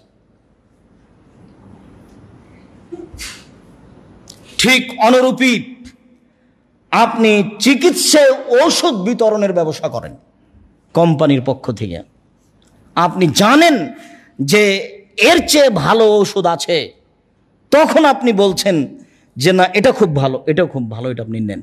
দোকানে গিয়ে বলছেন, আপনার এত শ্রম, ভোর রাত্রে উঠে গেছেন দোকানে, ওখান থেকে ওষুধ নিয়েছেন, আবার নিয়ে আসছেন এখানে, সারা দিন ছুটে বেড়াচ্ছেন রাত 10টা 11টা পর্যন্ত, কত কষ্ট করে বাপ মায়ের জন্য ছেলে মেয়ের জন্য উপার্জন করলেন, সবই হারাম। এর একটা টাকা বৈধতার কোনো পথ মানুষ দেখাতে পারবে না। আপনি জানেন এর চেয়ে ভালো ওষুধ আছে, আপনি এটা ভালো বলে কেন বিক্রি দিলেন, এখানে ওখানে দিলেন কেন? এর নাম গারার, এর নাম প্রতারণা। আপনি জানেন যে এই কাপড়ের ভিতরে ক্ষতি আছে, কিন্তু ভিতরে একটু ছিঁড়া আছে, যদি প্রকাশ পাই তাহলে 200 টাকা কম হবে, তাই আপনি না বলে কাপড়টা বিক্রি করে দিলেন। গোটা ব্যবসাটাই হারাম। তার মানে আপনি প্রতারক। কেন আপনি এটা করতে গেলেন? আপনি একজন ছোট ব্যবসায়ী, বেগুন কিনেন বিক্রি করেন, বড় বেগুনগুলি উপরে রেখেছেন অথচ নিচে সব ছোট বেগুন আছে, দিয়ে আপনি একটা বিক্রি করলেন। নিজের জমি, নিজের পৈতৃক সম্পত্তি কষ্ট করে বেগুনের চাষ করেছেন, কিন্তু বেগুন কয়েকটা ভালো বস্তার মুখের উপরে রেখে বেশি দামে বিক্রি করলেন। এর নাম গারার। এমন বাক্য আল্লাহ রাসূল একটা বলেছেন যা কিয়ামত পর্যন্ত চলবে, যেখানে নিয়ে যাবেন সেটা ব্যবহার করা যাবে। এখানে একটা পুকুর, 100 টাকার টিকিট কেটে সারাদিন মাছ মারবেন। একটা মাছ যদি পাওয়া যায় তাহলে তার ওজন 10 কেজি, অনেক টাকা হবে। সারাদিন বসে আছেন 100 টাকা দিয়ে, আপনি ছিপটে নিয়ে বসে আছেন মাছ মারার জন্য। এর নাম গারার, এটা হারাম। এই পুকুরে মাছ আছে, এই পুকুর মাছ সহ বিক্রি হচ্ছে, এর নাম গারার, এটা হারাম, এটা করা যাবে না। পুকুরে মাছ নাই, মাছ ছেড়ে ব্যবসা করবেন তখন জায়েজ। বুঝাতে পারি না মনে হয়। রাসূল সাল্লাল্লাহু আলাইহি সাল্লাম বললেন না আনিল হাসাতান বাইল গারারে। রাসূল সাল্লাল্লাহু আলাইহি সাল্লাম আনবাইল হাসাত আনবাইল গারারে, কঙ্কর ছুড়ে ক্রয় বিক্রয়কে হারাম করলেন, ঠিক অনুরূপী প্রতারণামূলক যত ক্রয় বিক্রয় আছে সব হারাম। আপনি যে ওটাকে কি বলছেন, যেটাকে বলা হয় যে শেয়ারে ব্যবসা, বা আপনি কম্পিউটারে কি কি কেন যেন ব্যবসা করছেন, আপনি কি জানেন ওটা কি? সেটার বাজার মূল্য কি, সেটা জিনিস কি? যে জিনিসটা কিনছেন সেই জিনিসটা কম্পিউটারেই কিনেন, যদি জিনিসটা হালাল বলে আপনার কাছে স্পষ্ট হয়ে থাকে, যার কাছে হস্তান্তর করছেন সেও নিখুঁতভাবে পাবে বলে আপনি নিশ্চিত, তখন এটা জায়েজ। আপনার অধীনে না আসলেও কলমে কলমে আপনি বিক্রি করলেন, মুখে মুখে আপনি কিনলেন বিক্রি করলেন, কিন্তু আপনি জানেন এটা কি। এখন না জেনে কম্পিউটারে শুকুরের ব্যবসা করছেন, এটা কি দিয়ে হবে? বা যে জিনিস কিনছেন আর যে জিনিস বিক্রি করছেন নিজেই জানেন না হালাল না হারাম, এটা কিভাবে হবে? ঠিক অনুরূপী এটা তো সিলেট চট্টগ্রাম নয়, ব্যবসার জিনিস আপনার স্টিমারে এসেছে, আপনি না নামিয়ে আর একজনের কাছে বিক্রি করে দিলেন, তা ঠিক আপনি বিক্রি করেন, কিন্তু যেই জিনিসটা এসেছে স্টিমারে সেই জিনিসটা কি আপনাকে নিশ্চিত জানতে হবে, আপনাকে নিজে, এবং তার মালিকানা কাগজ টাগজ আপনার ঠিক আছে কি না, তারপরে আপনি আর একজনকে দিবেন, হস্তান্তর করবেন, তখন জায়েজ। কিন্তু আপনি বুঝতে পারেননি জিনিসটা কি, ঠিক কি বেঠিক, আপনি নিশ্চিত নন যে জিনিসটা বিক্রি করছি সেটা কি, কতদূর ভালো মন্দ, ততক্ষণ আপনি বিক্রি করতে পারবেন না। পরিশ্রম অনেক, কিন্তু ব্যবসা হারাম। সম্মানিত দিনী ভাই বোন, রাসূল সাল্লাল্লাহু আলাইহি সাল্লামের ওই বাক্যটা মনে রাখতে হবে, মান ওয়াকাফি শুবহাতে ওয়াকাফিল হারামে, যে ব্যক্তি সন্দেহের মধ্যে পড়লো সে হারামের মধ্যে পড়লো। যার চূড়ান্ত সিদ্ধান্ত নেই সেটা হলো চূড়ান্ত হারাম, যার চূড়ান্ত সিদ্ধান্ত নেই সেটা হলো চূড়ান্ত হারাম। রাসূল সাল্লাল্লাহু আলাইহি সাল্লাম হারামের ব্যাপারে, উপার্জনে হারামের ব্যাপারে যেই বিষয়ে তিনি বেশি সতর্কতা অবলম্বন করেছেন সেটা হলো সুদ। এমনভাবে সুদের বিষয়টি জনসমাজে ছড়িয়ে যাবে যে মানুষ আঁচ করতে পারবে না যে কিভাবে আমি সুদের ভিতরে ঢুকে গেলাম। ধোঁয়ার মতো, বাতাসের মতো অজান্তেই মানুষের উপার্জনে ঢোকে যাবে সুদ। আমি যে কাপড়টা পরে আছি পাঞ্জাবি, এই কাপড়টা যেখানে ফ্যাক্টরি তৈরি হয়েছে সেখানে সুদের টাকা উঠিয়ে ফ্যাক্টরিটা তৈরি করেছে। যত বড় বড় ইন্ডাস্ট্রিজের মালিক আছে, ব্যবসায়ী, সবারই প্রায় লোন নিয়ে ব্যবসা। কেউ দুই একজনের কথা বলা যায় না, প্রায় মানুষই স্বয়ংসম্পন্ন হয়ে ব্যবসা করতে চায় না, ব্যাংক থেকে টাকা উঠিয়ে নিয়ে ব্যবসা করতে চায়। অথচ সেই দিন আপনাকে একটা কথা বলেছিলাম, খুব ভালোভাবে আপনার স্মরণ আছে বলে আমার মনে হয়, যে রাসূল সাল্লাল্লাহু আলাইহি সাল্লাম প্রত্যেক দিন সলাতে সালাম ফেরার পূর্বে একটা দোয়া পড়তেন, যার নাম দোয়ায়ে মাসুরা। তিনি বলতেন, আল্লাহুম্মা ইন্নী আউযু বিকা মিন আযাবি জাহান্নাম, হে আল্লাহ আমি তোমার কাছে জাহান্নাম থেকে বাঁচতে চাই। ওয়া আউযু বিকা মিন আযাবিল কবর, আমি তোমার কাছে কবরের শাস্তি থেকে বাঁচতে চাই। ওয়া আউযু বিকা মিন ফিতনাতিল মাসিহিদ দাজ্জাল, তোমার কাছে আমি দাজ্জালের ফিতনা থেকে বাঁচতে চাই। ওয়া আউযু বিকা মিনাল মা'সামাল মাগরাম, তোমার কাছে বাঁচতে চাই আমি বড় পাপ হতে, তোমার কাছে বাঁচতে চাই আমি ঋণ কর্য হতে, তোমার কাছে বাঁচতে চাই আমি বড় পাপ হতে, তোমার কাছে বাঁচতে চাই আমি ঋণ কর্য হতে। রাসূল সাল্লাল্লাহু আলাইহি সাল্লাম বলতেন সবসময়, আল্লাহুম্মা ইন্নী আউযু বিকা মিনাল বুখলি, আল্লাহ আমি তোমার কাছে আশ্রয় চাচ্ছি ঋণ কর্য হতে, আল্লাহ আমি তোমার কাছে আশ্রয় চাচ্ছি ঋণ কর্য হতে, আল্লাহ আমি তোমার কাছে আশ্রয় চাচ্ছি ঋণ কর্য হতে। ঋণ কর্য কি জিনিস যে রাসূল সাল্লাল্লাহু আলাইহি সাল্লাম দিন রাত তার থেকে বাঁচতে চাইতেন, আশ্রয় চাইতেন? ঋণ কর্য কি জিনিস যেটা থাকলে জানাজা হবে না? জানাজার সময়তে পূর্বে বলতে হবে যে আমার আব্বা মারা গেছেন, আপনাদের কোনো ঋণ লেনদেন আছে? যদি লেনদেন থাকে তাহলে জানাজা হবে না। আগে প্রস্তুতি নিতে হবে যে না আমি পরিশোধ করার জন্য প্রস্তুত আছি, তাহলে জানাজা হবে, তাছাড়া জানাজা হবে না। ঋণ কর্য থাকলে জানাজাই রাসূল সাল্লাল্লাহু আলাইহি সাল্লাম না করে দিয়েছেন। এই শোনো, এই লোকটা ঋণ আছে? জি না, জানাজা পড়িয়ে দিলেন। আরেকটা, শোনো এর কি ঋণ আছে? জি। কেউ পরিশোধ করার আছে? আমি পরিশোধ করে দেবো। জানাজা পড়িয়ে দিলেন। আর একটা জানাজা আসলো, এর ঋণ আছে? জি। কেউ পরিশোধ করার কেউ দাঁড়ালো না। তিনি বললেন তোমরা জানাজা করো, আমি চলে গেলাম। রাসূল সাল্লাল্লাহু আলাইহি ওয়াসাল্লাম জানাজা করালেন না। যার ঋণ আছে তার জানাজাই নাই, অথচ ঋণ নিয়ে গাড়ি বাড়ি করলেন, ছেলে মেয়ে ভোগ করবে, আপনি কবরে চলে গেলেন। কোন বুদ্ধি? ব্যাংকে চাকরি করলেই টাকা দিবে, সেই টাকা দিয়ে সুখে বাড়ি করবেন খুশিতে। এই হিসাব কেন, এত কেন উল্টা হিসাব?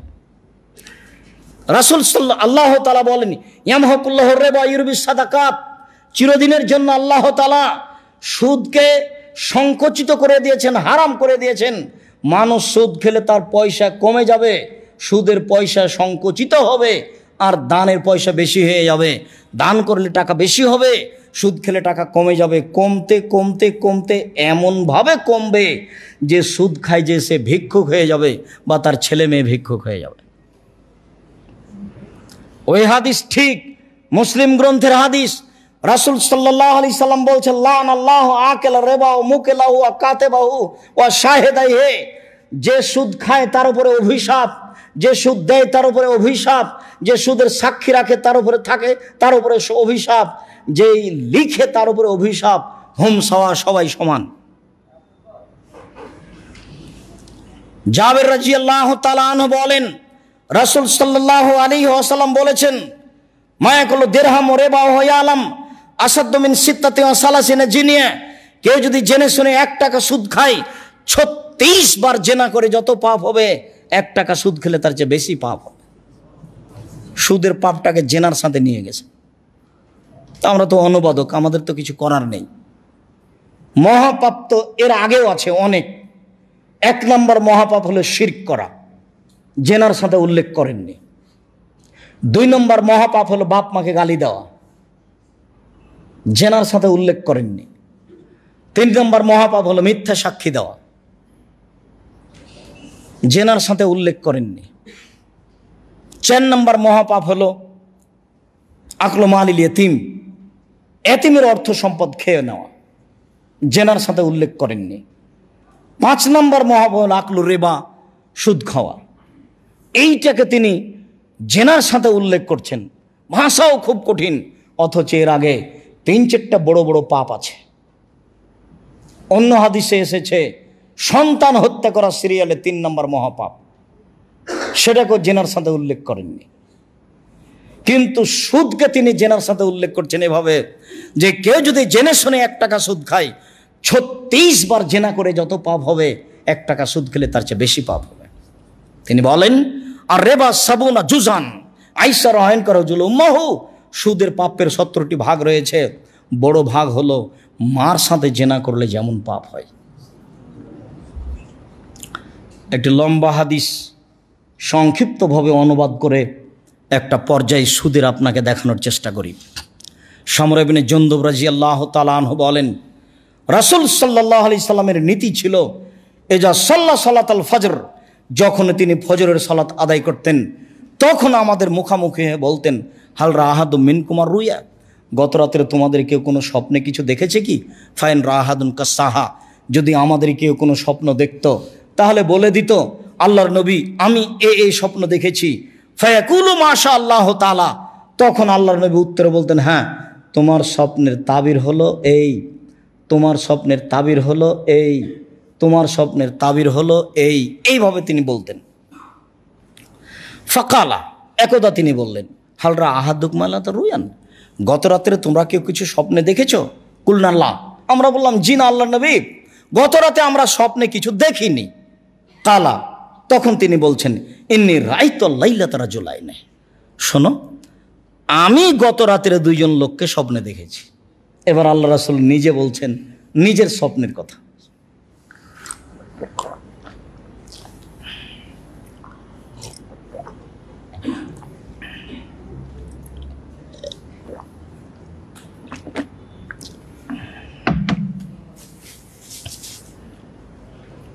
ফাতায়ানি, তারা 2 জন আমার নিকটে আসলো। ফাখাজা বিয়াদাইয়া, তারা আমার 2 হাত ধরে নিল। ফাখরাজানি ইলা আরজিন মুকাদ্দাসা, ধরে আমাকে বাইতুল মুকাদ্দাসের দিকে টেনে নিয়ে যাচ্ছে। ফাআতাইনা রাজুলিন, হঠাৎ একটা লোকের কাছে চলে আসলাম। লোকটা বসে আছে, পাশে একটা লোক দাঁড়িয়ে রয়েছে। অফিয়াদেহি কাল্লুমিন মিন হাদিদিন, যে লোকটা পাশে দাঁড়িয়ে আছে তার হাতে একটা লোহা বাঁকার লাঠি রয়েছে। ইদখলু ফি সিদকিহি, লাঠিটা তার মুখের ডান দিক দিয়ে ঢুকিয়ে দিচ্ছে। ফাইশুক্কহু, ঢুকিয়ে পুরো ডানকে চিরে ফেলছে। ফায়াফালু বিসিদকিহিল আখার, লাঠিটা বের করে নিয়ে বাম দিকে লাগাচ্ছে, বাম দিক চিরে ফেলছে। ফায়াউদো, ফের লাঠিটা ঘুরিয়ে ডান দিকে নিয়ে আসছে, বাম দিক আবার ঠিক হয়ে যাচ্ছে, আবার লাঠিটা ঢুকিয়ে চিরে ফেলছে। আমি বললাম মাহাজা, একই দৃশ্য। কালা, তারা দুইজন বললেন ইনতালেক, চলতে থাকেন। আমি আর কিছু না বলে চলতে থাকলাম। চলতে চলতে ফা আতাইনা আলা রাজুলিন মুস্তাজে, আস্তে আস্তে দেখে একটা লোক চিত হয়ে শুয়ে রয়েছে। ও রাজুল কায়েমুন বেদিহি শাখরা, একটা লোক পাশে দাঁড়িয়ে আছে, তার হাতে একটা পাথর রয়েছে। এসদা কবির আসাউ, পাথর দিয়ে তার মাথাটাকে ভেঙে চৌচির করে দিচ্ছে। ফাইজা জারাবাহু তাদাদাহাল হাজারো ফান্তালাকে ইলা ইলাইকু যাও, যতবার মাথার উপরে মারছে পাথরটা ছিটকে দূরে চলে যাচ্ছে। আবার লোকটি নিয়ে আসছে, আনতে না আনতে দেখে মাথা ঠিক হয়ে গেছে। ফাকুল তো মাহাজা, আমি বললাম একই দৃশ্য। কালা, তারা দুইজন বললেন ইনতালেক, চলতে থাকেন। আমি কিছু না বলে চলতেই থাকলাম। ফা আতাইনা আল্লাহ নাকবিন মিসলি তান্নুরে আল্লাহ জাইকুন আসফালাহ আছে। আস্তে আস্তে চলে আসলাম একটা গর্তের পাশে। দেখি গর্তের উপর দিক সংকীর্ণ আর নিচের দিক প্রশস্ত, তন্দুরি রুটির চুলার মতো। তন্দুরি রুটির চুলার মতো উপরের দিক সংকীর্ণ, নিচের দিক প্রশস্ত। দেখলাম নার, ভিতরে দেখি ধাঁধা ধাঁধা ধাঁধা করে আগুন জ্বলছে। ফাইজা ইরতাফাও, যখন আগুন জোরে জ্বলে উঠছে তখন ওর ভিতরে যা কিছু আছে সব উপরে চলে আসছে। কাদা এখরজু মিনহা, মনে হচ্ছে যেন বের হয়ে পড়ে যাবে। ফাইজা খামাদাত রাজাও ফিহা, আর যখন একটু আগুন কমে যাচ্ছে সব কিছু ভিতরে নিচে চলে যাচ্ছে। ফায়জা রেজাল ও নেশাও নোরাতন, হঠাৎ দেখি পুরুষ এবং নারী উলঙ্গ অবস্থায় ধাঁধা ধাঁধা ধাঁধা করে জ্বলতে জ্বলতে উপরে চলে যাচ্ছে, জমা ধরে আছে, আবার নিচের দিকে চলে আসছে, আবার উপর দিকে চলে যাচ্ছে। ফাকুল তো মাহাজা, আমি বললাম একই দৃশ্য। কালা, তারা দুইজন বললেন ইনতালেক, চলতে থাকেন। আমি কিছু না বলে চলতে থাকলাম। চলতে চলে আসলাম আলা নাহরিন মিন দামিন, একটা রক্তের নদী। নদীতে পানি নাই, শুধু রক্ত রক্ত। অরাজুলুন ফিসাত্তিন নাহারে, একটা লোক রক্তের নদীর মাঝামাঝিতে পড়ে আছে। অরাজুলুন আলা ওয়াস্তিন নাহার সাত্তিন নাহারে, আর একটা লোক আছে নদীর ধারে। কুল্লাম আরাদা এখরজা রামার রাজুল ফিফি দাহাই শোকানা, যতবার লোকটা নদীর মাঝামাঝি থেকে উঠার চেষ্টা করছে ততবারে পাশ থেকে পাথর তার মুখের উপরে মেরে তাকে নদীর মাঝামাঝিতে করে দিচ্ছে। দেখে তো অবাক হয়ে গেলাম। ফাকুল তো মাহাজা, আমি বললাম একই দৃশ্য। কালা, তারা দুইজন বললেন ইনতালেক, চলতে থাকেন। আমি কিছু না বলে চলতে থাকলাম। চলতে চলে আসলাম ফা আতাইনা আলা রাউজাতিন খাজরা, একটা সবুজ বাগান, বিশাল একটা বাগানে আসলাম। বাগানের গাছপালা খুব সবুজ। ফিহা সাজারাতুন আজিমা, দেখি একটা সেখানে বিশাল গাছ, খুব বড় মোটা গাছ। ওয়াসলি সাজারে সাইখন, সেই বড় গাছটার পাশে একজন বৃদ্ধ মানুষ বসে আছেন। অমামহাউলাদুন নাস, তার সামনে মুখে কতগুলি বাচ্চা ছেলে আছে। ওরা জুলুন কারিবুন মিনে সাজারে ইউকুদুন নারা, গাছ থেকে একটু দূরে একটা লোক আছে, তার হাতে একটা লোহার লাঠি রয়েছে, লোহার লাঠি দিয়ে আগুনকে উত্তেজিত করছে। ফাসায় দাবিয়া সাজারা, তারা দুইজন আমাকে গাছের উপরে নিয়ে চলে গেলেন। ফাদ খালেন দাঁড়ান, তারা একটা ঘরে ঢোকালেন। মারা আয়তা হাসানা কাত্ত, আমার জীবনে এত সুন্দর ঝকঝকে ঘর কখনো দেখিনি। আল্লাহ নবী বলছেন এত সুন্দর উন্নত মানের ঘর আমি কখনো দেখিনি। দেখি ফিহে শাবুন ও শেখুন ও শিবিয়ান ও নিশা, সে ঘরের ভিতরে আছে যুবক, সে ঘরের ভিতরে আছে যুবতী, সে ঘরের ভিতরে আছে বৃদ্ধ মানুষ, সে ঘরের ভিতরে আছে বাচ্চা কাচ্চা সব। ফা আখরা জানি, তারা দুইজন আমাকে ঘর থেকে বের করে নিলেন। ফাসায় দাবিয়া সাজারা, আরো উপর দিকে নিয়ে চলে গেলেন। কদ খালিলে দাঁড়ান, আর একটা ঘরে ঢুকিয়ে দিলেন। হে আহসান আফজল মিনহা, এই পরের ঘরটি আগের ঘরের চেয়ে কত সুন্দর তা আমি বিবরণ দিতে পারবো না। প্রথম ঘরটাই ছিল আমার কাছে অবাক। আবার ওখান থেকে বের করে এটাতে ঢোকালেন, এইটা আরো অবাক। ফিহে শেখ, তাতে দেখি বৃদ্ধ মানুষ আর যুবক মানুষ আছে। এখানে কোনো মহিলা নেই, এখানে কোনো বাচ্চা মানুষ নেই। ফাকুলতুল্লাহমা, আমি তাদের দুইজনকে বললাম, আখবেরিনি আম্মার আয়তুল্লাহ লাতা, তোমরা দুজন আমাকে বলে দাও তো এতক্ষণ পর্যন্ত কি দেখলাম। কালা নাম, তারা দুজন বললে, হ্যাঁ আপনাকে সব কিছু বলে দেব, যা কিছু দেখলেন। প্রথম থেকে শুরু করি। ওই যে আপনি দেখলেন একটা লোকের মুখের ভিতরে লোহার বাঁকা লাঠি ঢুকিয়ে মুখ চিরে ফেলা হচ্ছে। ফারাজুলুন কাযযাব, ও মিথ্যা কথা বলতো, কিয়ামত পর্যন্ত তার সাথে এইভাবে আচরণ করা হবে, তাকে শাস্তি দেওয়া হবে। এটা হলো মিথ্যা কথার ফলাফল। আমাদের কাছে মিথ্যা কথা কিন্তু ভারী নয়, এমনিতে মিথ্যা বলি। রাসূল সাল্লাল্লাহু আলাইহি ওয়াসাল্লাম বলছেন, কেউ যদি মিথ্যে কথা ছেড়ে দেয় মজাক করে হলেও, আমি মুহাম্মদ সাল্লাল্লাহু আলাইহি সাল্লাম তাকে জান্নাতে একটা ঘর নিয়ে দেব। এ কথা তিনি নিজে বলছেন।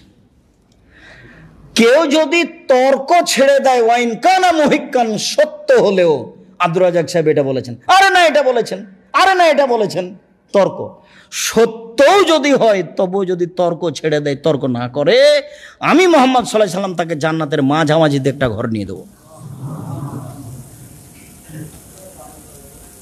আর মান আহসানা খোলকান, কেউ যদি চরিত্র ভালো করে, আমি মুহাম্মদ সাল্লাল্লাহু আলাইহি সাল্লাম তাকে জান্নাতুল ফেরদাউস নিয়ে দেব। একসাথে তিনটে কথা বললেন। এক, মজাক করে হলেও যদি মিথ্যে কথা না বলে, আমি তাকে জান্নাতে ঘর নিয়ে দিব। দুই, সত্য হলেও যদি তর্ক না করে, আমি তাকে জান্নাতের মাঝামাঝিতে একটা ঘর নিয়ে দিব। তিন, আচরণ চালচলন যদি ভালো করে, তাহলে আমি তাকে জান্নাতুল ফেরদাউস নিয়ে দিব। একটা বই আছে উপদেশ, সে বইয়ের একটা গল্প আছে সত্য মিথ্যা। গল্পের নাম কি, লেখার নাম কি, সেই চ্যাপ্টার নাম সত্য মিথ্যা। দেখেন এই হাদিসটা আছে, সত্য মিথ্যা আলোচনায় তিন শ্রেণীর মানুষের ব্যাপারে বলছেন। তার এক শ্রেণীর মানুষ হচ্ছে মজাক করে হলে মিথ্যা ছেড়ে দিল। যারা মিথ্যা কথা বলছে তাদের সাথে এরূপ আচরণ করা হবে বিচারের দিন পর্যন্ত। মুখের ডান দিক দিয়ে বাঁকা লোহার লাঠি ঢুকে চিরে ফেলা হবে, আবার বাম দিক দিয়ে চিরে ফেলা হবে। মিথ্যার আশ্রয় নিতে হবে না, যা হবে হবে। দুই, ওই যে দেখলেন একটা লোক চিথে শুয়ে রয়েছে, আর পাশে একজন দাঁড়িয়ে আছে, পাথর দিয়ে তার মাথাকে ভেঙে চৌচির করে দেওয়া হচ্ছে। ফারাজুলুন আলেম, উনি হচ্ছেন মাওলানা মানুষ, জানা অনুপাতে আমল করতেন না, কোরআন তেলাওয়াত করতেন না, জানা অনুপাতে আমল করতেন না, যার কারণে এই শাস্তি হচ্ছে। প্রায় আলেমই এমন, প্রায় বক্তৃতার জগতে এসে আরো বিপদে পড়েছে, কুলখানি চেহালাম করে আরো বিপদে পড়েছে। কিভাবে কিভাবে ওস্তাদ বলে দিয়েছে যে 8-10টা ছেলে নিয়ে যাও, খাওয়া দাওয়া করবে মানুষের বাড়িতে, টাকা পয়সা দিবে, খাওয়ারও ভালো হবে, আর তুমি কোরআন বক্সে দিও। মরা মানুষের নামে কোরআন বক্সে দিল, হলো কি না হলো তো কিছু বুঝতে পারলো না, বিশ্বাস দিয়ে চলছে ধর্ম। এই হুজুর জানা অনুযায়ী আমল করতেন না, যার কারণে তার মাথা ফাটিয়ে দেওয়া হচ্ছে। হাদিস বুখারী মুসলিম, ফিরে আসার কোনো সুযোগ নেই। ওই যে বলেছি, আম গাছে জাম ধরতে পারে, ধরে না। অমাবস্যার রাতে চাঁদ উঠতে পারে, উঠে না। সুঁয়ের ছিদ্র দিয়ে লাঙ্গলের ফাল ঢুকতে পারে, ঢোকে না। সুঁয়ের ছিদ্র দিয়ে লাঙ্গলের ফাল ঢুকে যেতে পারে, অসম্ভব হয়ে যেতে পারে। অমাবস্যার রাতে চাঁদ উঠে যেতে পারে, অসম্ভব হয়ে যেতে পারে। আম গাছে জাম ধরে যেতে পারে, অসম্ভব হয়ে যেতে পারে। কিন্তু যে কথা বললাম এতে সন্দেহ আছে বলে কিয়ামত পর্যন্ত চেষ্টা করলে সরে ঢোকানো যাবে না, তার নাম বুখারী মুসলিম। হুজুর বুঝতে পারেননি নিজের বিষয়টি, তার জন্য কত জটিল। এরপরে যে আপনি দেখলেন একটা ওই চুলার মধ্যে আগুন জ্বলছে, নারী পুরুষ উলঙ্গ অবস্থায় জমা ধরে জ্বলছে, এ হচ্ছে ব্যভিচার, ব্যভিচার নেই। তারপরে যে আপনি দেখলেন রক্তের নদীতে একটা লোক পড়ে আছে, এ হচ্ছে সুদখোর। আমরা আলোচনার শেষের দিকে চলে এসেছি। এই বাক্যটা হচ্ছে আলোচনার সাথে সম্পৃক্ত। যে রক্তের নদীতে পড়ে আছে কে? সুদখোর। তাহলে যে সুদ খায় তার হাতে হাতে বিচার হবে না, শেষে বিচার হবে। যতক্ষণ পর্যন্ত বিচার না হচ্ছে ততক্ষণ পর্যন্ত এইভাবে তাকে রক্তের নদীতে ফেলে দিয়ে শাস্তি দেওয়া হবে। এরপরে সবুজ বাগান, এটা জান্নাত, বিশাল একটা গাছ, সেই গাছের পাশে বসে আছেন ইব্রাহিম আলাইহিস সালাম। একজন বৃদ্ধ মানুষ গাছের পাশে বসে আছেন, ইনি হচ্ছেন ইব্রাহিম আলাইহিস সালাম। আর তার সামনে যে বাচ্চা ছেলেগুলি আছে এগুলি হচ্ছে মানুষের ছেলে, যার কারণে অমুসলিমের ছেলে মেয়েও যদি বাল্য অবস্থায় মারা যায় সে জান্নাতে যাবে, তার প্রমাণে এই বুখারী মুসলিমের হাদিস পেশ করা হয়েছে। তারপর আপনার ডান হাত প্রথম যে ঘরটাতে ঢুকলেন সেই ঘরটা হচ্ছে সাধারণ মুমিন পুরুষ নারীর ঘর। আর এখনই যে ঘরটা থেকে বের হলেন পরে, এটা হলো শহীদদের ঘর। আমি বলি আমি হচ্ছে জিবরাইল, আর আপনার বাম হাত ধরে আছেন ইনি হচ্ছেন মেকাইল। আমরা দুইজন জিবরাইল আর মেকাইল। আপনি একটু মাথাটা উপর দিকে করেন, ফারাফাতরা আসি। আমি মাথাটা উপর দিকে করলাম, ফাইজা মিসলু জুল্লা, দেখি একটা ছায়ার মতো কালা ঝাঁকা মানজিলাকা, উপরে দেখতেই ছায়ার মতো দেখতেই তারা দুইজন আমাকে বলছে এটা আপনার জান্নাত, এটা আপনার ঘর। তখন আমি বললাম দানিয়াত খোলো মানজিলি, তাহলে তোমরা দুইজন ছেড়ে দাও, আমি ঘরে ঢুকে যাই। আমি এই কথা বললাম, তখন কালা তারা দুইজন মানে লা বাকি এলাকা উমরন, জি না এখন নয়, আপনার বয়স এখনো বাকি আছে। এই যে ইস্তাকমাল তাহু আতাইতা মানজিলাকা, যখন আপনার বয়স শেষ হয়ে যাবে তখন আপনি এখানে চলে আসবেন। বুখারী। এই লম্বা সময় ধরে সংক্ষিপ্তভাবে যে অনুবাদ করছিলাম সেটা একটা বুখারীর হাদিস, আর আলোচনার সাথে সম্পৃক্ত ছিল ওই যে রক্তের নদীতে পড়ে আছে। মানুষ উপার্জন হিসাবে হারাম উপার্জন করতে গিয়ে সবচেয়ে যেখানে বিপদগ্রস্ত সেটা হলো সুদ। সাথে সাথে রাসূলের ওই কথাটা যে আমি তোমাদের সামনে উপার্জনের আয়ের যত উৎস আছে প্রযুক্তি সব খুলে দেব, পৃথিবী তোমাদের ধ্বংস করে দেবে, উপার্জন পন্থা তোমাদের ধ্বংস করে দেবে, যা এখন দেখতে পাচ্ছেন। সম্মানিত দিনী ভাই বোন, আশা যে আমরা হালাল রুজির বিষয়টি সংক্ষিপ্ত করে হলেও কিছু বুঝতে পেরেছি। আর রুজি কিভাবে খেতে হবে সেটা আগামীকালকে জুমার টাইমে হবে ইনশাআল্লাহ। আর এখন যেহেতু আব্দুল্লাহ চলে এসেছে, আমরাও অপেক্ষায় আছি তার বক্তব্য শোনার জন্য। তো আমরা দোয়া করি, আশা রাখি আল্লাহ যেন তাকে তার বিষয়ের ওপরে সুন্দরভাবে কথা বলার তৌফিক দান করে, আর আমরা যেন এই বক্তব্যের সাথে সাথে তার বক্তব্যে উপকৃত হতে পারি। তার জন্য, তাদের জন্য, তার ভাইদের জন্য আন্তরিকভাবে দোয়া করি, আল্লাহ যেন তাদের খিদমতকে কবুল করেন, তাদেরকে যেন দিনের একটা বড় খাদেম হিসেবে আল্লাহ কবুল করেন, জাতি যেন তাদের কাছে উপকৃত হয়। তাদের জন্য দিনী ভাই বোন সবাইকে দোয়া করার অনুরোধ রেখে, আমাদের আলোচনা মেনে চলার অনুরোধ রেখে মুখপত্র পত্রিকার কথা বলছি। আমার মনে বড় স্বাদ, এদেশের মাটিতে একটা উন্নত মানের প্রতিষ্ঠান গড়ব ইনশাল্লাহ, সেটাই জামিয়া সালাফিয়া। আমার মনে বড় স্বাদ, এদেশের মাটিতে একটা উন্নত মানের পত্রিকা বের করবো ইনশাল্লাহ, সেটাই মাসিক আল ইতেসাম পত্রিকা, যাতে 50টা প্রশ্নের উত্তর আছে। যারা মুফতি আছে 10 জন, এনারা সবাই প্রতি মাসে বসে, তারপর ফতোয়াগুলি বের হয়।